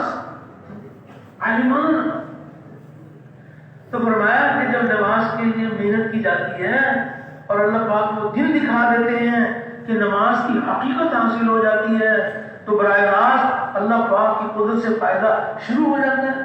لیکن نماز کی حقیقت تک بنانے کے لیے محنت ہے۔ ایک ہے صرف نماز کا پڑھ لینا اور ایک ہے نمازوں کو بڑھیا بنانے کی محنت کرنا۔ نمازوں کو بڑھیا بنانے کی محنت کرنا، جیسی کل کی نماز ایسی آج کی نماز، تو پھر ہماری ترقی کیا ہوئی؟ نہیں، کل کی نماز سے آج کی نماز بہتر بن گئی، بہت مبارک، بہت مبارک۔ ایک ہفتہ پہلے کی جو نماز تھی ویسی نماز جو اب ہے، تو پھر ہماری ترقی کیا ہوئی؟ نہیں، ایک ہفتہ پہلے نماز جو تھی اب یہ نماز زیادہ وزنی بن گئی، بہت مبارک۔ وہ تو نمازوں کو بڑھیا بنانے کی محنت کر۔ ایک ہے جو لوگ نماز نہیں پڑھتے وہ نمازی بن جائے، بڑی اچھی بات ہے، لیکن ایک ہے جو نماز پڑھ رہے ہیں وہ اپنی نمازوں پر ایسی محنت کریں کہ نماز کی حقیقت حاصل ہو جائے، تاکہ براہ راست اللہ پاک کی قدرت سے فائدہ شروع ہو جائے۔ ایک ہے نماز کی صورت اور ایک ہے نماز کی حقیقت۔ اللہ کے وعدے نماز کی حقیقت پر ہے۔ فجر کی نماز میں اللہ کا شکر ہے کسی درجے میں یقین تھا، بہت مبارک، لیکن ظہر کی نماز میں یقین بڑھ گیا تو یہ کہا جائے گا کہ ان کی نماز وزنی بن گئی، نماز کا وزن بڑھ گیا۔ فجر کی نماز میں نبی کریم علیہ السلام کا طریقہ تھا، لیکن ظہر کی نماز میں کچھ اور طریقے اور بھی سیکھ لیا، مسائل اور سیکھ لیے نماز کے، تو یہ کہا جائے گا کہ ان کی ظہر کی نماز فجر کی نماز سے وزنی بن گئی، جس کا وزن بڑھ گیا۔ فجر کی نماز اللہ کو راضی کرنے کے لیے پڑھی ہے، بہت مبارک، لیکن کوئی اخلاص کا ایک ہی درجہ تو نہیں ہے۔ ظہر کی نماز میں اخلاص کا نور بڑھ گیا تو یہ کہا جائے گا کہ ان کی نماز وزنی بن گئی۔ فجر کی نماز میں کسی درجے میں اللہ کا دھیان تھا، لیکن ظہر کی نماز میں اللہ کا دھیان بڑھ گیا کہ اللہ مجھے دیکھ رہے ہیں، حق تعالی شان میری بات کو سن رہے ہیں، اللہ میرے ساتھ ہے، صفت احسان، اس میں دھیان بڑھ گیا تو یہ کہا جائے گا کہ ان کی نماز وزنی بن گئی۔ ایک ایسی نماز ہے کہ جیسی بچپن کی نماز ایسی بچپن کی نماز، تو پھر ترقی کیا ہوئی؟ نماز پر اللہ جل شانہ کے وعدے ہیں، اللہ کے وعدے حق ہیں اور اللہ کے وعدے پورے ہونے کے لیے ہیں۔ تو نماز پر جو اللہ کے وعدے ہیں، تو فجر کی نماز میں بھی اللہ کے وعدوں پر کسی درجے میں یقین تھا، لیکن ظہر کی نماز میں اللہ کے وعدوں کا یقین بڑھ گیا تو ان کی نماز کا وزن بڑھ گیا۔ ہر نمازی کی نماز کا وزن برابر کا نہیں ہے۔ نمازی نماز سے فارغ ہوتے ہیں، کسی کو 10واں حصہ ملتا ہے، کسی کو 9واں 8واں 7واں 6واں 5واں چوتھائی تہائی آدھا حصہ بھی ملتا ہے. اور ایسی بھی نماز ہے کہ وہ پرانے کپڑے کی طرح سے لپیٹ کر نمازی کے منہ میں مار دی جاتی ہے. ایسی بھی نماز ہے. اور ایسی بھی نماز ہے کہ نمازی دعا مانگ رہا ہے اور نماز اس کے لیے بد دعا کر رہی ہے. اس کو بھی نماز کہا گیا. وہ تو نمازوں کو ایک ہے صرف بس نماز کا پڑھ لینا اور ایک ہے نمازوں کو بڑھیا بنانے کے لیے محنت کرنا. کس قدر ہم واضح طور پر الحمدللہ بار بار بیانوں میں بھی تعلیم میں بھی سنتے ہیں کہ سب سے پہلے قیامت میں نماز کا حساب ہوگا. جس کی نماز اچھی نکل آئی اس کے باقی اعمال بھی اچھے نکلیں گے اور جس کی نماز بری ثابت ہوگی اس کے باقی اعمال بھی برے ثابت ہوں گے. اب یہ بات ہم نے سن لی تو اب ہمیں اس بات کی فکر ہو کہ وہ نماز کی جو نماز اچھی نکل آتی ہے اس نماز کی کیا کیا خوبیاں ہیں. کیا وہ خوبیاں میری نماز میں ہیں کہ آخر کے اندر میری نماز اچھی نکل آئے. وہ اچھی نماز کی کیا کیا خوبیاں ہیں.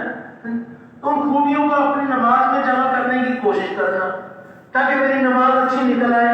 نماز اچھی نکل آئے تو میرے باقی اعمال بھی اچھے نکل آئیں.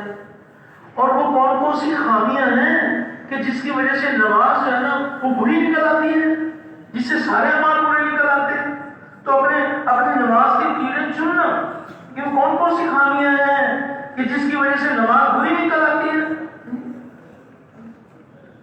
تو کس قدر جو ہے نا کھوٹ نکلتا چلا جائے گا اور اللہ پاک کو دن دکھا دیں گے کہ واقعی یہ حقیقی نماز کے طالب ہے. اللہ پاک نماز کی حقیقت عطا فرما دے. تو خود بھی نمازوں کو محنت کرنا اور اوروں کو نماز کی محنت کے لیے تیار کرنا.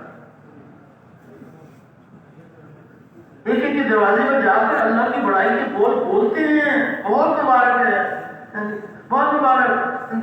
لیکن جب نماز کی حالت میں اللہ کی بڑائی کے بول بولتے ہیں تو براہ راست اللہ جل شانہ کو براہ راست اللہ کی بڑائی ہم سناتے ہیں. نماز کا کون سا رکن ایسا ہے کہ جو جس میں اللہ کی بڑائی نہ بھری ہوئی ہو.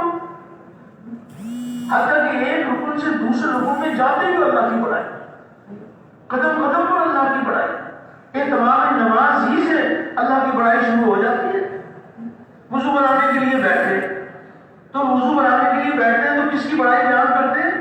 بسم اللہ الرحیم والحمدللہ علی دین الاسلام, اللہ کی بڑائی بیان کی. اور پھر اور دعائیں ہیں جس میں اللہ کی بڑائی بیان کی. پھر وضو بنانے کے بعد آسمان کی طرف دیکھ کر 14 کلمہ پڑھتے ہیں تو اللہ کی بڑائی. مؤذن سے جب اذان کی آواز سنتے ہیں تو وہی الفاظ ہم بھی دہراتے ہیں کس قدر اللہ کی بڑائی ہے. پھر تکبیر تحریمہ, اب نماز میں داخل ہونا ہے تو تکبیر تحریمہ میں کس کی بڑائی بیان کرتے ہیں؟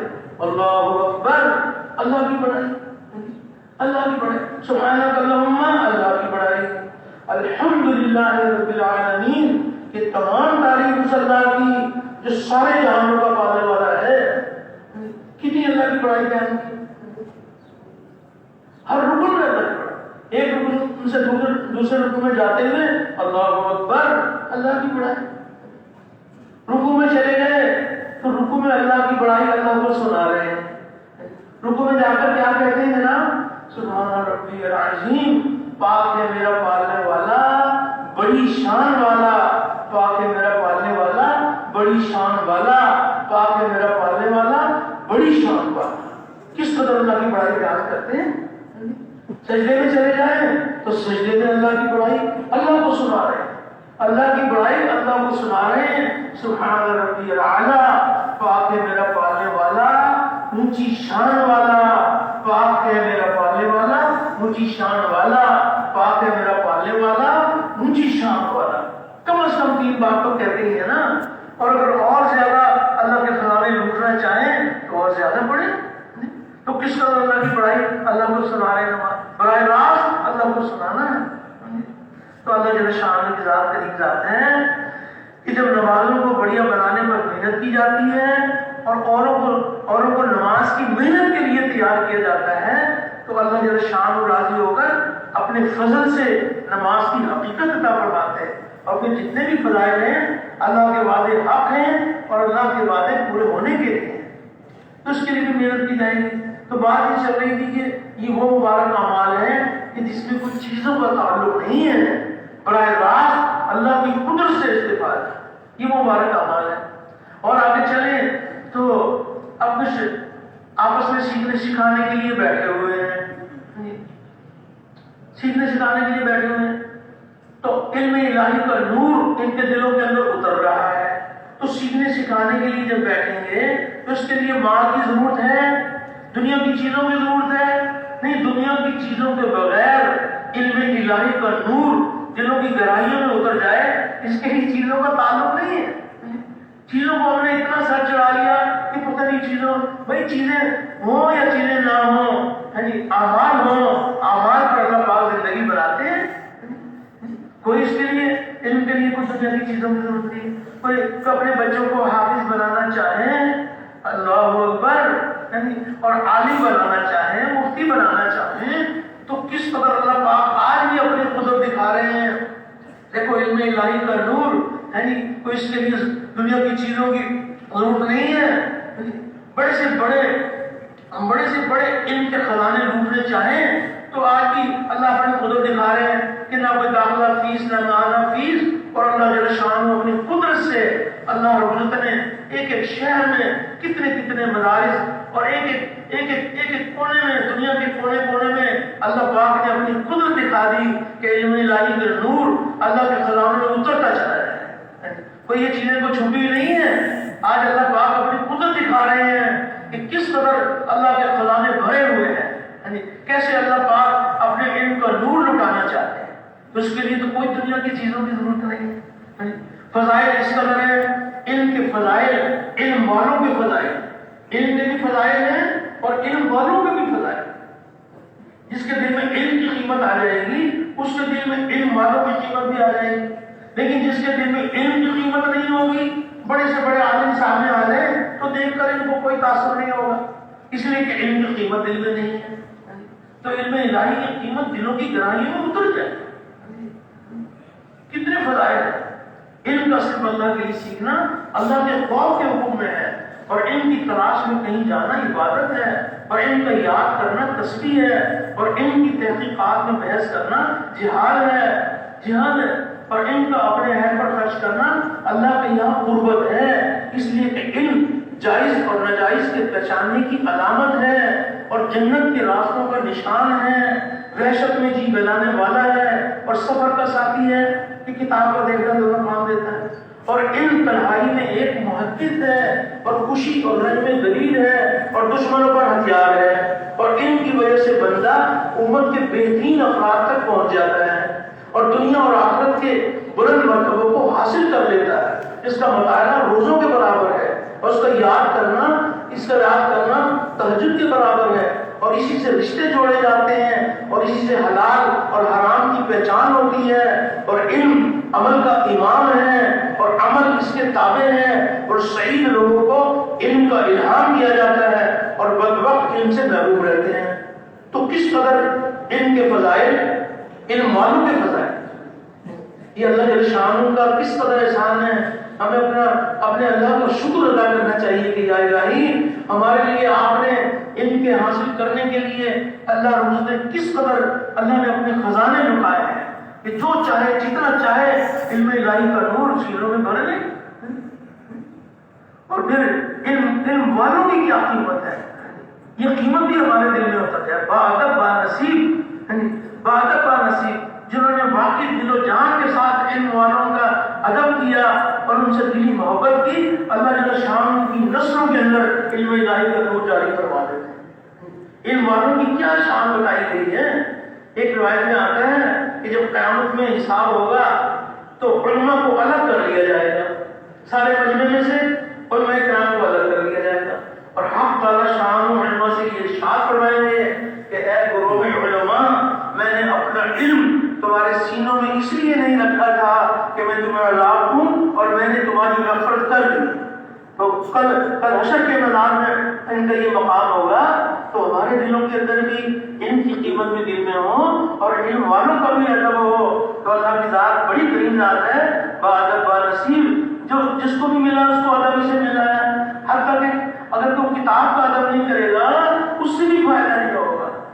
جب کتاب کا ہی ادب ہے تو جن کے ذریعے سے اللہ جل شان و کرم فرماتے ہیں کہ ہمارے بچے حافظ بنتے ہیں، عالم بنتے ہیں، مفتی بنتے ہیں، تو اللہ رب العزت کے ہاں بڑی قدردانی. حفظ مراتب یہ ہمارے دین کا حصہ ہے کہ اس کا جو مرتبہ ہے، مرتبے کی پہچان کہ یہ کون سا ہے. یہ تو سفید بالوں والے ہیں، تو اس سفید بالوں پر جو ہے نا اللہ کو بھی حیا آتی ہے، تو مجھے بھی ان کے ساتھ حیا کے ساتھ چلنا ہے. اور یہ کون سا ہے؟ یہ تو دیکھو یہ نوجوان ہے، یہ حافظ قرآن ہے، یہ نوجوان ہے. کل قیامت کے دن ان سے کہا جائے گا کہ اللہ کا کلام پڑھتا جا اور جنت کے درجے چڑھتا جا. تو یہ نوجوانوں کا بھی ایک مقام ہے، ایک مرتبہ ہے. حفظ مراتب یہ تو ہمارا دین ہے. یہ کون سا ہے؟ تو یہ جو ہے نا یہ ماشاءاللہ علم والے ہیں. تو اللہ پاک کی ارشاد فرما رہے ہیں کہ کیا علم والے اور بغیر علم والے برابر ہو سکتے ہیں؟ تو اگر ہمارے واقعی دلوں کے اندر یہ محبت ہوگی تو اللہ جل شان کی ذات کریم ذات ہے. یہ دل کا تعلق ایک ایسی چیز ہے کہ جس سے الحمدللہ ایک دوسرے کے اندر وہ روشنی منتقل ہوتی ہے. تو اس کے لیے بخیر بات تو یہ چل رہی تھی کہ براہ راست اللہ پاک کی قدرت سے فائدہ. ایک ہے اللہ کی قدرت سے بنی چیزوں سے فائدہ، اور ایک ہے براہ راست اللہ کی قدرت سے فائدہ. تو اس کے لیے بھی کوئی دنیا کی چیزوں کی ضرورت نہیں ہے. پھر اور آگے چلیں تو اللہ کا ذکر ہے، مالک کا ذکر ہے، اور جس موقع میں اللہ کا جو حکم ہے وہ اللہ کا ذکر ہے.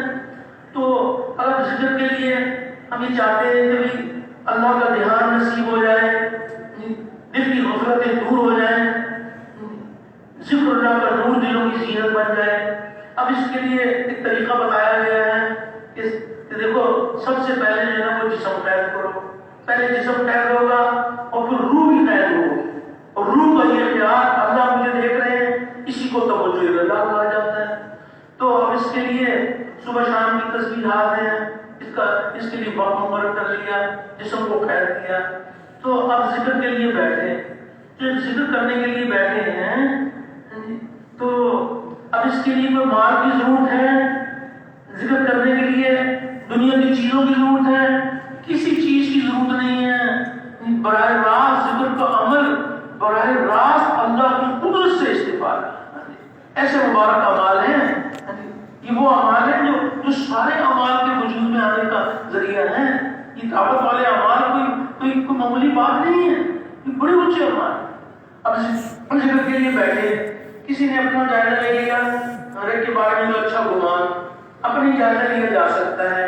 اپنا جائزہ لیا کہ میں ذکر کے لیے بیٹھتا ہوں تو 5 منٹ میرے کوئی دھیان کے ساتھ گزرتے ہیں، 25 منٹ میرے غفلت کے ساتھ گزر جاتے ہیں. تو اب اس نے اپنا علاج شروع کیا. پہلے ذکر کے لیے وقت مقرر کیا تاکہ جسم قید ہو جائے، اور پھر جب ذکر کے لیے بیٹھے تو دھیان جمانے کی کوشش کی. اللہ مجھے دیکھ رہے ہیں، حق تعالی شان میرے ذکر کو سن رہے ہیں، اللہ میرے ساتھ ہے. تو دھیان جمانے کی کوشش کی. اللہ نے کرم فرما دیا کہ 5 کے بجائے 6 منٹ اللہ کے دھیان والے بن گئے، اور غفلت کے جو 25 منٹ تھے وہ 24 رہ گئے. پھر دوسرے وقت میں پھر اللہ کے ذکر میں دھیان جمانے کی محنت کی. اللہ نے کرم فرمایا کہ 6 کے بجائے 7-8 منٹ دھیان کے بن گئے، اللہ کا دھیان. اور غفلت کے وقت میں کمی آ گئی.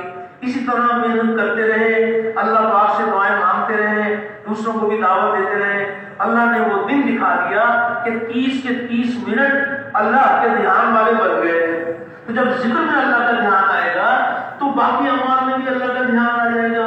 چاہتے تو یہ ہے کہ تجارت میں بھی اللہ کا دھیان، بیوی بچوں میں بھی اللہ کا دھیان، کھیتی باڑی میں بھی اللہ کا دھیان. چاہتے تو یہ ہے کہ جو بھی مالک کا حکم پورا کرے اس میں اللہ کا دھیان ہو. تو جب ذکر میں دھیان آ جائے گا تو باقی اعمال میں بھی دھیان آ جائے گا. لیکن جب ذکر میں دھیان نہیں ہے، اللہ کی یاد ہی میں اللہ یاد نہیں ہے، اللہ کی یاد میں مصروف ہے، اللہ کی یاد میں اللہ یاد نہیں ہے تو تجارت میں اللہ یاد کیسے آ جائیں گے اور کھیل میں اللہ یاد کیسے آ جائیں گے؟ تو جب ذکر میں دھیان جمے گا تو باقی امور میں بھی دھیان آ جائے گا. صحابہ کی تو یہ شان بتائی گئی، اللہ اکبر، ان کے دھیان کا کیا حال ہے کہ سب سے زیادہ غفلت کی جگہ، سب سے غفلت کی جگہ بازار ہے. تو بازار میں ان کے دھیان کا یہ حال ہے کہ ان کو خریدنا اور بیچنا اللہ کی یاد سے ان کو غافل نہیں کرتا. بازار میں ایسا دھیان ہے تو کس قدر اللہ جل شانہ نے اس کے اندر ہماری ترقی چھپا رکھی ہے. تو اس کے لیے بھی محنت کی جائے گی اور لوگوں کے دعائیں مانگی جائیں گی اور اس میں کوئی چیزوں کا تعلق نہیں ہے. اسی طرح پھر یہ بھی بنیادی بات ہے کہ کیسے اللہ رب العزت نے اپنے بندوں سے متعلق جو احکامات عطا فرمائے ہیں ان احکامات کو نبی کریم علیہ الصلوۃ والسلام علی پابندیوں کے ساتھ پورا کرنا. تو دعوت کے کام کرنے والوں کو تو قدم قدم پر نبی کریم علیہ الصلوۃ والسلام کے جو مبارک اخلاق ہیں ان کو قدم قدم کے اوپر چاہیے. وہ بہت ساری اس میں چیزیں ایسی ہیں جس میں ماں کی ضرورت ہی نہیں ہے. ماں کی ضرورت نہیں ہے. ماں باپ کو محبت کی نگاہ سے دیکھا تو کوئی ماں کی ضرورت نہیں ہے. حج عمرے کا ثواب اللہ کے فضلوں سے مل گیا. کسی کی کوئی پریشانی دیکھی اس کی درخواست دینا حاکم تک پہنچا دی، کوئی مال خرچ نہیں کیا. بہت ساری چیزیں ایسی ہیں جس میں مال کی ضرورت نہیں ہے. اور اگر اللہ نے مال دیا ہے تو مال بھی اللہ کے احکامات پر خرچ کریں گے، اللہ کے احکامات پر خرچ کریں گے. تو اس لیے یہ گزارش کی جا رہی ہے کہ بندوں سے متعلق جو احکامات ہیں وہ احکامات جہاں آخرت کی بڑی کامیابی کا ذریعہ ہے اور دنیا ہی میں پاکیزہ معاشرہ قائم ہونے کا ذریعہ ہے. کہ اللہ نے جو احکامات عطا فرمائے وہ دلوں کو جوڑ دیتے ہیں. بندوں سے متعلق جو احکامات ہیں وہ دلوں کے جوڑ کا ذریعہ ہے. جب احکامات نہیں ہوں گے تو دل آپس میں بٹے ہوئے ہوں گے. احکامات پر چلیں گے تو دل آپس میں جڑے ہوئے ہوں گے. احکامات اللہ پاک نے ایسے مبارک عطا فرمائے. اب گھر میں سب کی عمر برابر کی نہیں ہے، کوئی عمر میں چھوٹے ہیں کوئی بڑے ہیں. چھوٹوں کو اللہ پاک نے وہ حکم دیا ہے بڑوں کے بارے میں، اگر چھوٹے بڑوں کے بارے میں اللہ کا حکم پورا کریں تو بڑے خوشحال ہو جائیں. چھوٹوں کا دین بن جائے اور بڑے خوشحال ہو جائیں. چھوٹوں کا دین بڑوں کی خوشحالی کا ذریعہ. بڑے تو چاہتے ہی نہیں ہیں کہ چھوٹے ہمارا ادب کریں. یہ اللہ کا حکم سمجھ کے ادب کر رہے ہیں اور بڑے جو ہے بڑوں کو خوشحالی مل رہی ہے. بڑوں کی تو چاہت ہی نہیں ہے. جو بڑوں کی چاہت ہے وہ اللہ نے چھوٹوں کا دین بنا دیا اور جو چھوٹوں کی چاہت ہے وہ اللہ نے بڑوں کا دین بنا دیا. بڑوں کو کیا حکم ہے کہ وہ چھوٹوں کے ساتھ شفقت سے پیش آئیں، محبت سے پیش آئیں. تو چھوٹے تو چاہتے ہی نہیں ہیں کہ بڑے ہمارے ساتھ شفقت سے پیش آئیں. بڑوں نے اللہ کا حکم پورا کیا، چھوٹے جو ہے چھوٹے خوش ہو گئے. بڑوں کا دین چھوٹوں کی خوشحالی کا ذریعہ اور چھوٹوں کا دین بڑوں کی خوشحالی کا ذریعہ. حاکم کا دین عوام کی خوشحالی کا ذریعہ اور عوام کا دین حاکم کی خوشحالی کا ذریعہ. عوام کو یہ حکم ہے کہ اپنے جو حاکم ہیں ان کی تم اطاعت کرو. اگر کوئی اللہ کے حکم کو توڑنے کے لیے کہیں، جس مالک نے ان کی اطاعت کا حکم دیا ہے اگر اس کے حکم کی خلاف ورزی کے لیے کہیں وہ تم نہیں مانیں گے. لیکن جب یہ عوام اگر اللہ کے حکم کو پورا کرے گی تو حاکم خوشحال ہو جائیں گے. اور حاکم جو عوام کے بارے میں اللہ کا حکم پورا کریں گے تو کس قدر اللہ کی رحمتوں کے دروازے کھلیں گے. کتنے علماء ہیں یہاں تک بھی ہے وہ حاکم جن کے سامنے آخرت ہے، آخرت ان کے سامنے ہے تو یہ بات سوچتے ہیں کہ اگر ہماری رعایا میں اگر پیاس سے کتا بھی مر گیا تو آخرت میں ہمارا کیا ہوگا. تو یہ جانور کے بارے میں کتنے فکر مند ہیں، وہ اللہ کے بندوں پر کتنے مہربان ہوتے ہیں. تو حاکم کا دین عوام کی خوشحالی کا ذریعہ اور عوام کا دین حاکم کی خوشحالی کا ذریعہ. مال والوں کا دین غریب کی خوشحالی کا ذریعہ اور غریب کا دین مال والوں کی خوشحالی کا ذریعہ. ایسے مبارک احکامات ہیں جو بندوں سے متعلق اللہ نے عطا فرمائے ہیں. مال والوں کو کیا حکم ہے، کتنے احکامات ہیں. مال خرچ کرنے کے زکات ہے، صدقات ہیں، خیرات ہیں اور کتنے مسئلے بتائے گئے ہیں. مسافروں پر یہاں خرچ کرو. اور یہاں تک بھی ہے کیسی مبارک شریعت ہے. یہاں تک بھی ہے کہ یہ مال والے تحقیق کریں کہ حاجت مند کون ہے اور اس کے دروازے پر جا کر اس کی حاجت کے لیے اس کے دروازے پر چل کے جائیں. تو مال والے اللہ کا حکم پورا کریں گے، غریب کے تو غریب خوشحال ہو جائیں گے. مال والوں کا دین غریب کی خوشحالی کا ذریعہ اور غریب کا دین مال والوں کی خوشحالی کا ذریعہ. غریب کو کیا حکم ہے کہ ان مال والوں کے ساز و سامان کی طرف یہ آنکھ اٹھا کے بھی نہ دیکھیں. اگر کوئی حاجت ہو تو یہ اللہ سے مانگے. تو اگر غریب کی زندگی میں احکامات آ جائیں تو مال والے سکھ کی نیند سوئیں گے. اور اگر غریب کی زندگی میں دین نہیں ہوگا تو مال والے مال ہونے کے باوجود، چیزیں ہونے کے باوجود دن میں بھی پریشان اور راتوں کو بھی پریشان. تو غریب کا دین مال والوں کی خوشحالی کا ذریعہ اور مال والوں کا دین غریب کی خوشحالی کا ذریعہ. بیوی کا دین خامن کی خوشحالی کا ذریعہ اور خامن کا دین بیوی کی خوشحالی کا ذریعہ. کوئی خامن ایسا نہیں ہے جو یہ نہیں چاہتا کہ بیوی کو جو ہے نا میری تعظیم کرنی چاہیے. تو اس قدر اللہ جل شان نے اپنی قدرت سے تربیت فرمائی ہے کہ یہاں تک بھی آتا ہے کہ اللہ کے سوا کسی کو سجدہ جائز نہیں ہے. اگر سجدہ جائز ہوتا تو بیوی کو یہ حکم ہوتا کہ خامن کو سجدہ کرے. اتنی تعظیم سکھا دی. تو بیوی اگر خامن کے بارے میں اللہ کا حکم پورا کرے تو خامن خوشحال ہو جائیں. اور خامن کے ذمہ جو احکامات ہیں، بیوی کا نام رکھتا ہے، اسے دلی محبت ہے، تعلق ہے.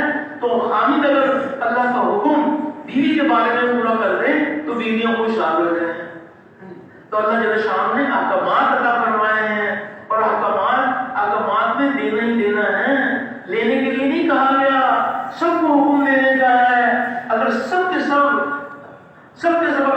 حق ادا کرنے والے بن جائیں گے تو کسی کا بھی حق باقی نہیں رہے گا.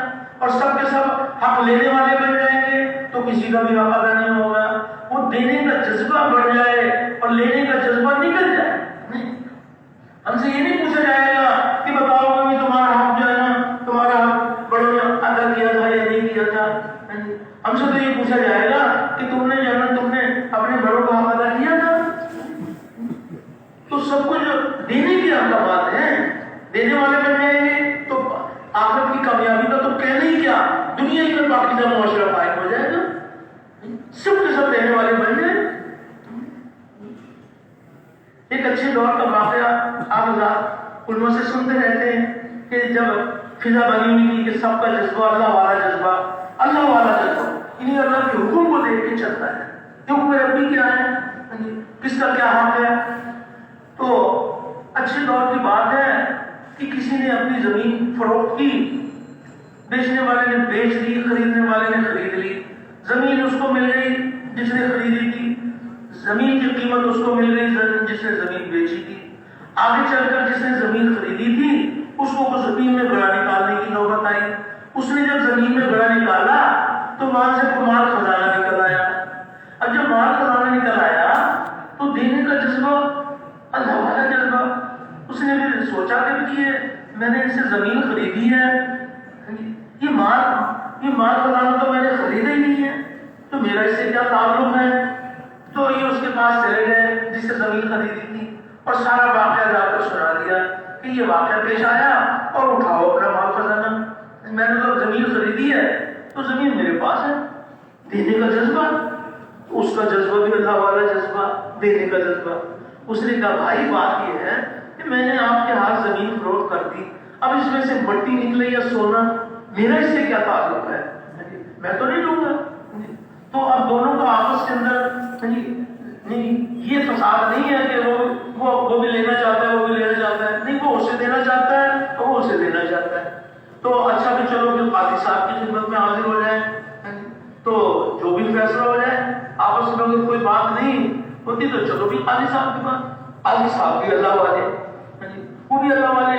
کوئی ایسے کوئی برے دور کی بات ہوتی تو وہ بھی کہتے ہیں نہ تمہارا سرکار کو جمع کراؤ، یا سارے قدیمہ ہیں یہ، تو وہ بھی اللہ والے.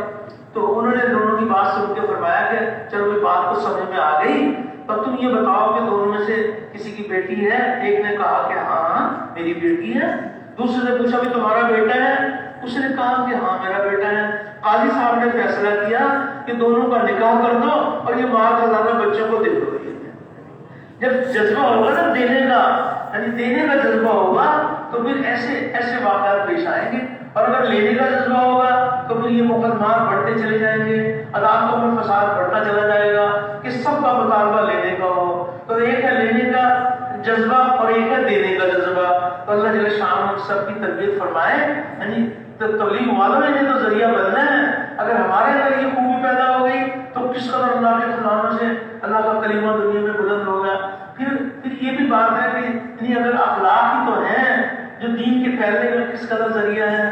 اس پر بہت زیادہ تفصیل کا تو موقع نہیں ہے، لیکن اتنی گزارش ہے کہ آپ وہ واقعات دیکھیں کہ ہمارے نبی کریم علیہ السلام، صحابہ کرام رضوان اللہ علیہم مجمعین نے وہ کیسے کیسے اخلاق کا مظاہرہ کیا. کہ وہ لوگ کہ جنہوں نے قسمیں کھا رکھی تھیں، جو کہتے تھے کہ ہم پہاڑوں سے کود کے مر جائیں گے، ہم سمندروں میں چھلانگ لگا کے مر جائیں گے، لیکن دین اسلام قبول نہیں کریں گے.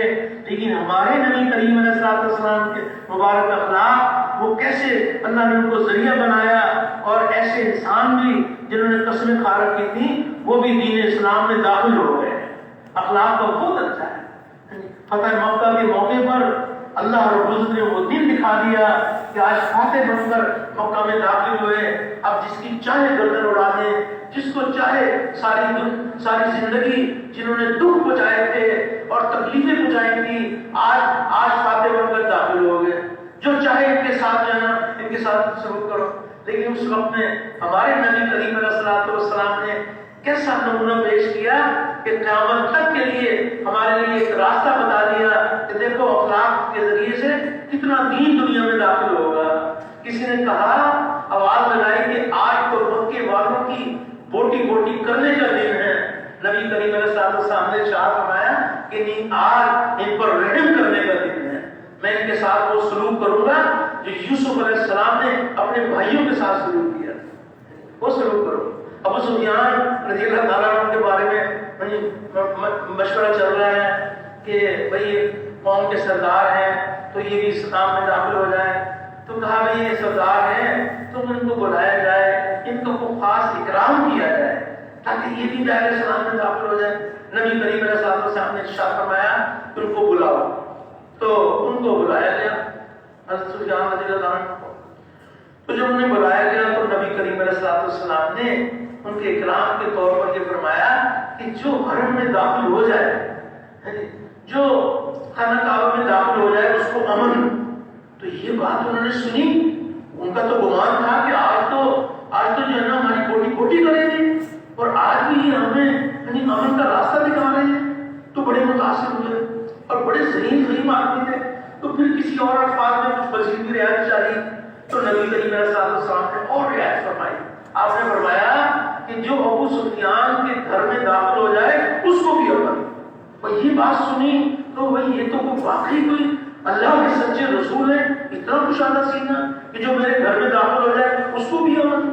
تو خیر مزید کسی الفاظ میں رعایت چاہیے. تو نبی کریم علیہ السلام نے ارشاد فرمایا کہ جو اپنے گھروں کے دروازے بند کر لے اس کو بھی امن. اور یہ بات جو سنی، اللہ کی طرف سے ہدایت کی گھڑی آ گئی اور ابو سفیان بھی رضی اللہ تعالیٰ عنہ بن گئے. کوئی ایک واقعہ تھوڑی ہے. ہند رضی اللہ تعالیٰ عنہ بن گئی، اکرمہ رضی اللہ تعالیٰ عنہ بن گئے، ویشی رضی اللہ تعالیٰ عنہ بن گئے. تو اللہ رب العزت سب کی بھی تربیت فرمائے. وہی کام اللہ پاک نے قیامت تک کی امت کو عطا فرمایا ہے. تو اب یہ اللہ رب العزت ہم سب کی تربیت فرمائے کہ کیسے یہ مبارک صفات دن دگنی رات چوگنی ہمارے اندر بڑھتی چلی جائیں، تاکہ اللہ پاک وہ دن دکھا دے کہ جو انسان دائرہ اسلام کے اندر داخل ہوں. تو قدم قدم پر اخلاق کی ضرورت ہے. تخلقوا باخلاق اللہ، یہ فرمایا نبی کریم علیہ السلام نے کہ اللہ والے اخلاق اپناؤ، اللہ والے اخلاق اپناؤ. حقیقی اخلاق اللہ دے ہیں اور ہمارے پاس اللہ کی عطا ہے. تو اللہ پاک کھلانے والے ہیں، ہم بھی اللہ کی مخلوق کو کھلائیں گے. اللہ جل شان پردہ پوشی کرنے والے ہیں، ہم بھی لوگوں کی پردہ پوشی کریں گے. حق تعالی شان معاف کرنے والے ہیں، ہم بھی اللہ کے بندوں کو معاف کریں گے. حضرت علی رضی اللہ تعالیٰ عنہ سے نبی کریم علیہ السلام نے ارشاد فرمایا کہ علی میں تجھے اولین اور آخرین کے بہترین اخلاق بتلاؤں. تو انہوں نے عرض کیا کہ یا رسول اللہ صلی اللہ علیہ وسلم ضرور ارشاد فرمائے. آپ نے فرمایا جو تجھے اپنی عطا سے محروم کرے اسے عطا کر، جو تجھ پر ظلم کرے اس کو معاف کر، اور جب قرابت والے اس سے رشتہ توڑے ان سے رشتہ جوڑ. تو اللہ جل شان کے ہاں بڑی قدردانی ہے اخلاق والوں کی. تو اس کے لیے یہ بھی اللہ سے مانگنا ہے کہ یا اللہ ہمیں وہ مبارک اخلاق عطا فرما جو ساری دنیا میں دین کے پھیلنے کا ذریعہ بن جائے۔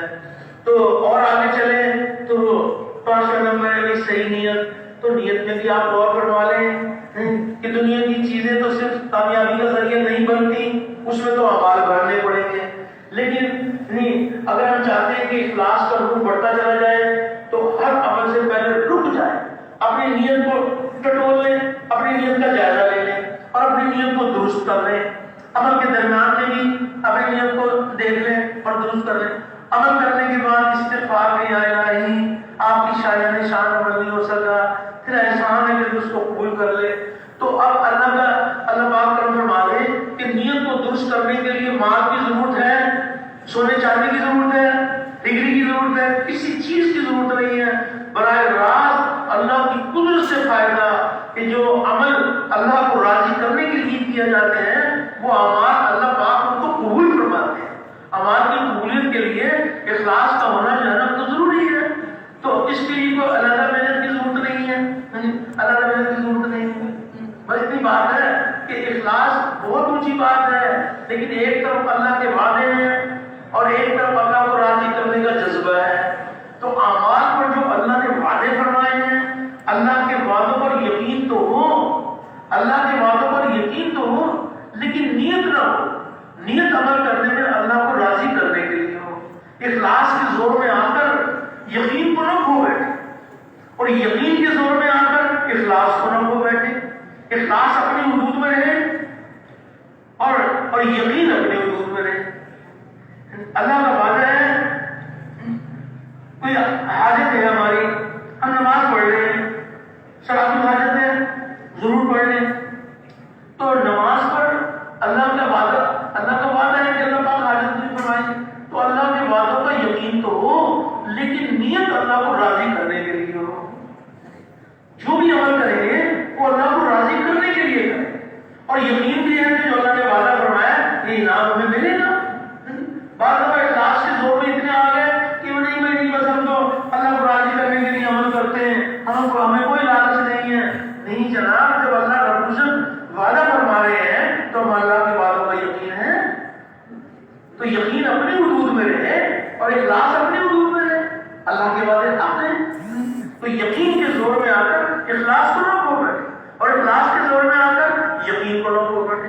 یقین اپنی حدود میں رہے اور اخلاص اپنی حدود میں رہے۔ تو یہ عمل کے اندر توازن قائم کرنے کے لیے محنت کرنی پڑے گی، پھر عمل میں یہ توازن قائم ہو جائے گا، اللہ کے وعدوں کا یقین بھی ہوگا اور اللہ کو راضی کرنے کی نیت بھی ہوگی۔ تو اس کے لیے کوئی دنیا کی چیزوں کی ضرورت نہیں ہے۔ پھر یہ بات ہے کہ 6واں نمبر ہے، ہم سب کا ایمان ہے ہمارے نبی کریم صلی اللہ علیہ وسلم خاتم الانبیاء ہیں، آپ کے آخری نبی ہونے کی بنا پر نبیوں والا کام آپ کی پوری امت میں منتقل کیا گیا ہے۔ ہر امتی کا کام ہے، پوری کی پوری امت کا کام ہے۔ ہمارے نبی کریم علیہ الصلوۃ والسلام کو جس مبارک کام کے لیے اللہ رب العزت نے مبعوث فرمایا، اسی مبارک کام کے لیے آپ کے ساتھ ایک امت کو بھی مبعوث فرمایا، امت مبعوثہ۔ آج محنت اس بات کی ہو رہی ہے کہ پھر سے امت نبی کریم صلی اللہ علیہ وسلم کے نہج پر محنت کرنے والی بن جائے، امت کا ہر طبقہ کرنے اول کے طبقے کے مشابہ بن جائے۔ تو اس کے لیے الحمدللہ یہ ایک محنت ہے، وہ محنت کہ جس محنت سے وہ محنت وجود میں آئے گی کہ جس محنت سے پورے عالم میں پورا دین زندہ ہوگا۔ محنت کی محنت، کوشش کی کوشش، جدوجہد کی جدوجہد ہے۔ تو یہ اللہ جل شانہ کا احسان ہے کہ اللہ پاک نے اس امت کو جو فضیلت عطا فرمائی ہے وہ اسی بنیاد کے اوپر فضیلت عطا فرمائی ہے کہ اس امت کو اللہ پاک نے نبیوں والا کام، خاتم النبیین والی مبارک محنت آپ کی پوری امت کو اور ہر امتی کو عطا فرمائی ہے، ہر امتی کو عطا فرمائی ہے۔ تو ایک ایک امتی کو اس ذمہ داری کا احساس دلا کر اس مبارک کام کے سیکھنے کے لیے تیار کرنا۔ تو یہ ذمہ داری یہ کو ہم نے اپنے طور پر اپنے ذمہ نہیں لی، نہیں، حق تعالیٰ شان نے اوپر یہ احسان فرمایا۔ یہ کوئی ذمہ داری بوجھ نہیں ہے، یہ اللہ کی طرف سے انعام ہے کہ اللہ نے ہر امتی کو پوری کی پوری امت کی ذمہ داری عطا فرمائی اور پوری کی پوری امت کو ایک ایک امتی کی ذمہ داری عطا فرمائی۔ اور ذمہ داری کے وقت ہی اللہ کی مدد آتی ہے۔ ایک قوم قبیلے کی ذمہ داری ہوگی، اس کے اعتبار سے اللہ کی مدد آئے گی، اور ایک ملک کے اعتبار سے اگر ذمہ داری ہوگی، ملک کے اعتبار سے اللہ کی مدد آئے گی، اور اگر سارے کی ذمہ داری ہوگی تو سارے عالم کے انسانوں کے اعتبار سے اللہ کی مدد آئے گی اور سارے عالم کے اعتبار سے اللہ پاک کام کی سمجھ بوجھ عطا فرمائیں گے. سمجھ بوجھ جو ملے گی وہ ذمہ داری کے بقدر ملے گی، ذمہ داری کے بقدر ملے گی. جو پوری انسانیت کو کی ذمہ داری کو سمجھتے ہیں اللہ پاک ان پر یہ کھولیں گے کہ کس ملک کو کس ملک کے ذریعے سے اٹھایا جائے، کس قبیلے والوں کو کس قبیلے والوں کے ذریعے سے اٹھایا جائے. اللہ پاک چٹائیوں پر بیٹھ کر یہ ساری دنیا کے نقشے بنائے، اس لیے کہ یہ پوری امت کو سامنے رکھ کر یہ ذمہ داری کا احساس ہوگا تو اللہ پاک یہ سمجھ بوجھ عطا فرمائے گی. سمجھ بوجھ جو ملے گی وہ ذمہ داری کے بقدر ملے گی. ایک آدمی ابھی باپ نہیں بنا، بیٹا ہے تو باپ بنے کی ذمہ داری بھی اس کو نہیں آتی، اس لیے کہ باپ ہے نہیں، ابھی تو بیٹا ہے تو بیٹا ہونے کی ذمہ داری کو اس کو احساس ہے تو اللہ پاک اس کو سمجھ بوجھ دے دیں گے اس کو ماں باپ کے ساتھ کیسے چلنا چاہیے. اس کو سمجھ بوجھ دے دیں گے کیونکہ اس کو ذمہ داری وہ سمجھتا ہے کہ میری ذمہ داری ہے، یہ میرے بوڑھے ماں باپ ہیں. اللہ اس کو سمجھ بوجھ دے دیں گے، اجر و انعام بھی دے دیں گے. اچھا آگے چل کر جو ہے نا اب یہ جو بیٹا تھا اب یہ باپ بن گیا، اب باپ ہونے کی ذمہ داری آ گئی. تو جب یہ باپ ہونے کی ذمہ داری آ گئی تو اللہ پاک باپ ہونے کی سمجھ بوجھ دیں گے کہ یہ تیرے یہ بیٹے بیٹیاں اب ان کے ساتھ کیسے چلنا ہے، ان کی تربیت کیسے کرنی ہے. اللہ پاک اس کو یہ سمجھ بوجھ دے دیں گے. تو بیٹا ہونے کے زمانے میں باپ ہونے کی سمجھ بوجھ نہیں ملے گی، اس لیے کہ بیٹا ہونے کے زمانے میں کبھی باپ ہونے کی ذمہ داری کو سوچے ہی نہیں. وہ تو ذمہ داری کے بقدر سمجھ بوجھ اللہ پاک عطا فرمائیں گے.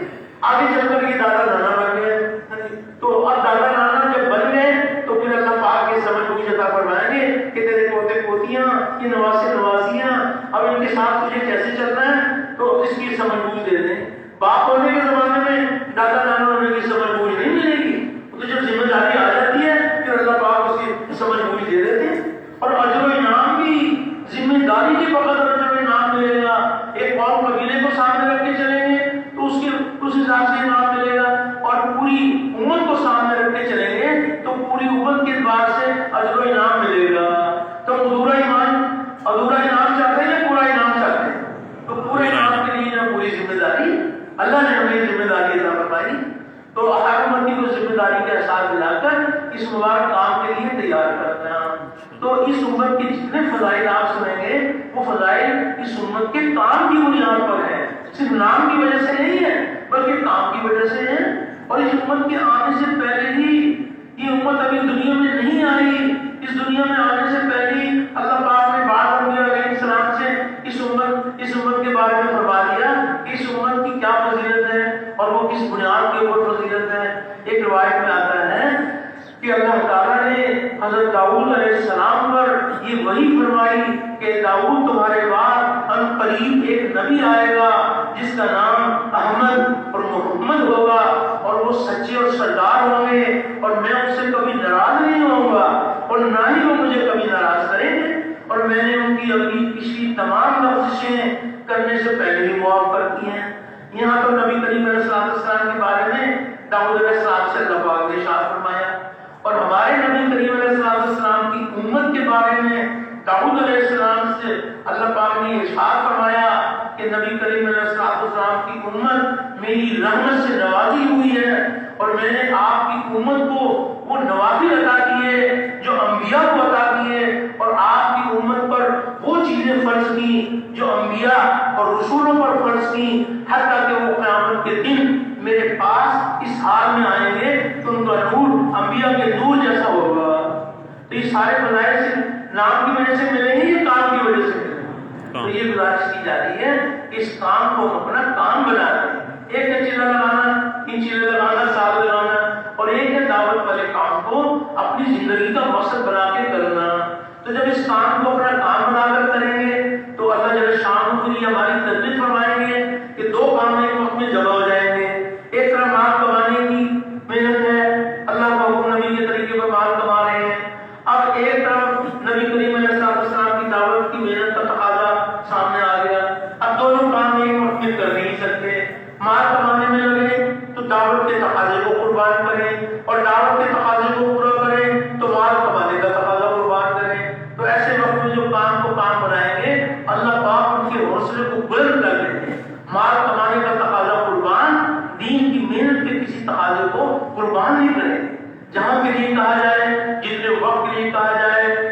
ساتھ کہا جائے، جس حال میں کہا جائے، سارے مشاغل چھوڑ کر اللہ کی راہ میں نکل جائے۔ جو پاس ہو رہے ہیں مقام پر ہوں، مقام پر رہتے ہوئے بھی اس محنت کے ساتھ جڑ کے چلنا، اس بات کی پوری فکر کرنا کہ ہر بستی مدینہ منورہ کا نمونہ بن جائے، ہر مسجد نبی کا نمونہ بن جائے۔ ہمارے نبی کریم علیہ السلام کے مبارک زمانے میں مسجد نبوی میں جو دن میں اعمال ہو رہے تھے، وہ مبارک اعمال تمام دنیا بھر کی مساجد میں شروع ہو جائے۔ ہمارے نبی کریم علیہ السلام کے مبارک زمانے میں راتوں کو جو مسجد نبی میں اعمال ہو رہے تھے، وہ تمام دنیا بھر کی مساجد میں راتوں کو شروع ہو جائیں۔ اور جس طرح بستی مدینہ منورہ والوں کو اللہ پاک نے سارے عالم میں دین کے پھیلنے کا ذریعہ بنایا، اسی طرح ہر بستی کو اللہ پاک دین کے پھیلنے کا ذریعہ بنا لے۔ ہماری بستی میں جتنے بھی طبقات ہیں، تاجر ہیں، زمیندار ہیں، مزدور ہیں، جتنے بھی طبقات ہیں، یہ سب کے سب نبی کریم صلی اللہ علیہ وسلم کے کام کے لیے بھیجے ہوئے امتی ہیں، اور حضور علیہ السلام کا کام ان کا کام ہے۔ تو اپنی بستی میں ایسی محنت کریں کہ ہماری بستی کے سارے تاجر حضور والے کام کو اپنا کام بنا لیں، اور دعوت والے کام میں سے جو فرصت مل جائے تو اللہ کا حکم نبی کے طریقے پر تجارت بھی کر لیں۔ تجارت بھی انسانی زندگی کا شعبہ ہے، لیکن جو دعوت والے کام میں سے کچھ وقت نکال کے تجارت کر لیں گے، ان کی تجارت کی دعوت کے وزن سے تلے گی۔ ان کی تجارت صرف تجارت کے وزن سے نہیں تلے گی، بلکہ ان کی تجارت دعوت کے وزن سے تلے گی۔ اسی طرح جتنے بھی ہمارے زمیندار ہیں، یہ زمینداری میں زمیندار اصل کے اعتبار سے نبی کریم علیہ السلام کے کام والے ہیں۔ اس میں سے وقت نکال کر بچ جاتا ہے، یہ زمیندار بھی کر لیتے ہیں، اور زمینداری میں اللہ کا حکم نبی کا طریقہ زندہ کرتے ہیں۔ تو ان کا زمیندارہ بھی زمینداری کے وزن سے ان کو ثواب نہیں ملے گا، بلکہ ان کو دعوت کے وزن سے ثواب ملے گا۔ مزدور یعنی دعوت والے کام میں سے کچھ وقت نکال کے مزدوری کر لیں تو ان کی مزدوری بھی دعوت کے وزن سے تلے گی۔ تو یہ گزارش کی جا رہی ہے کہ اللہ جل شان ہمارے حوصلے بلند فرما دے کہ جب دو کام ایک وقت میں جمع ہو جائیں تو دعوت کے تقاضے کو مؤخر نہ کریں، باقی جو تقاضے ہم قربان کریں گے وہ قربانی برائے قربانی نہیں ہے، وہ قابل معاوضہ ہے۔ اس قربانی کو جو ملے گا وہ قربانی کا ذریعہ ہے ساری دنیا میں دین کے پھیلنے کا۔ تو قربانی جو ہوگی وہ حلال چیزوں کی قربانی ہوگی۔ یعنی کوئی کہے کہ جناب میں تو گلی میں سے 150 کتے پکڑ کر ذبح کرنے کے لیے میں نے جانور قربان کیے، سب کہا جائے گا نہیں، قربانی ہو تو حلال قربانی ہو۔ تجارت کرنا حلال ہے، تجارت کرنا اللہ کے حکم پر نبی کے طریقے پر جائز ہے، لیکن جب دین دنیا میں زندہ ہو جائے تو اس حلال کو قربان کرنا، اس جائز کو قربان کرنا، یہی تو قربانی بنے گی۔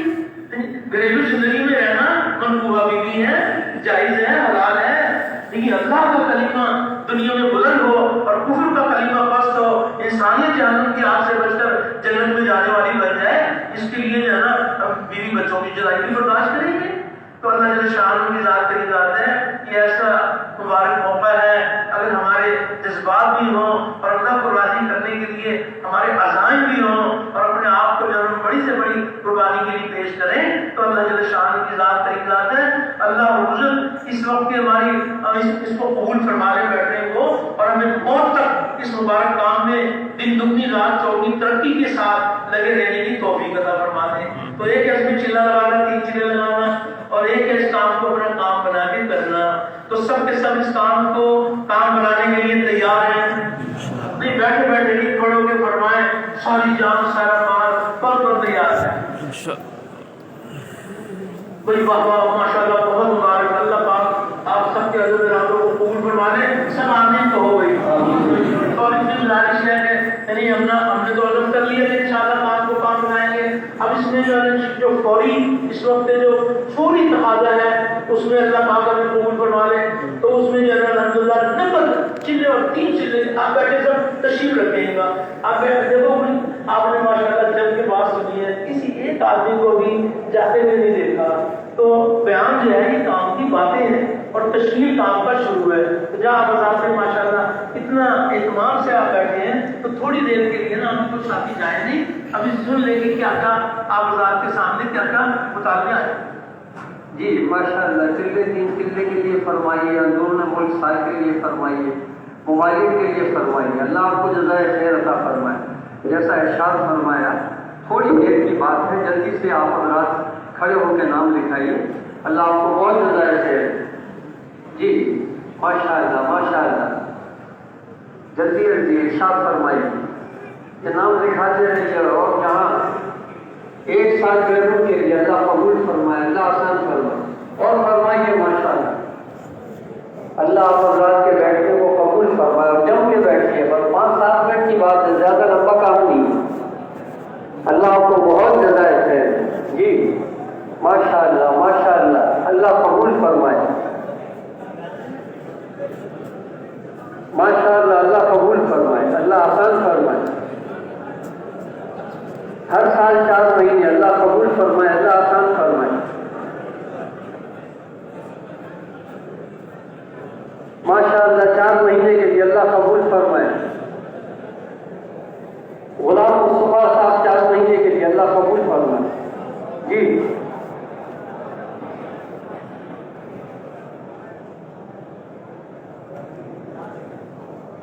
محمد شعیب ہر سال 4 مہینے کے لیے اللہ قبول فرمائے۔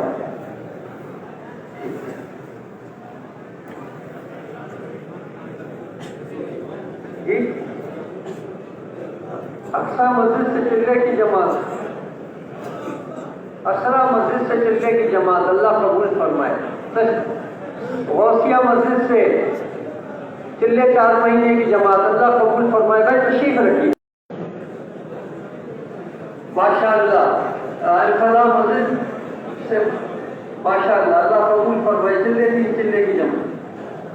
بلال مسجد سے 4 جماعتیں اللہ قبول فرمائے۔ بھائی ایسے فرمائیے، بلال مسجد سے 4 جماعتیں۔ کھڈا فردوس مسجد سے جنوب سال کی جماعت اللہ قبول فرمائے۔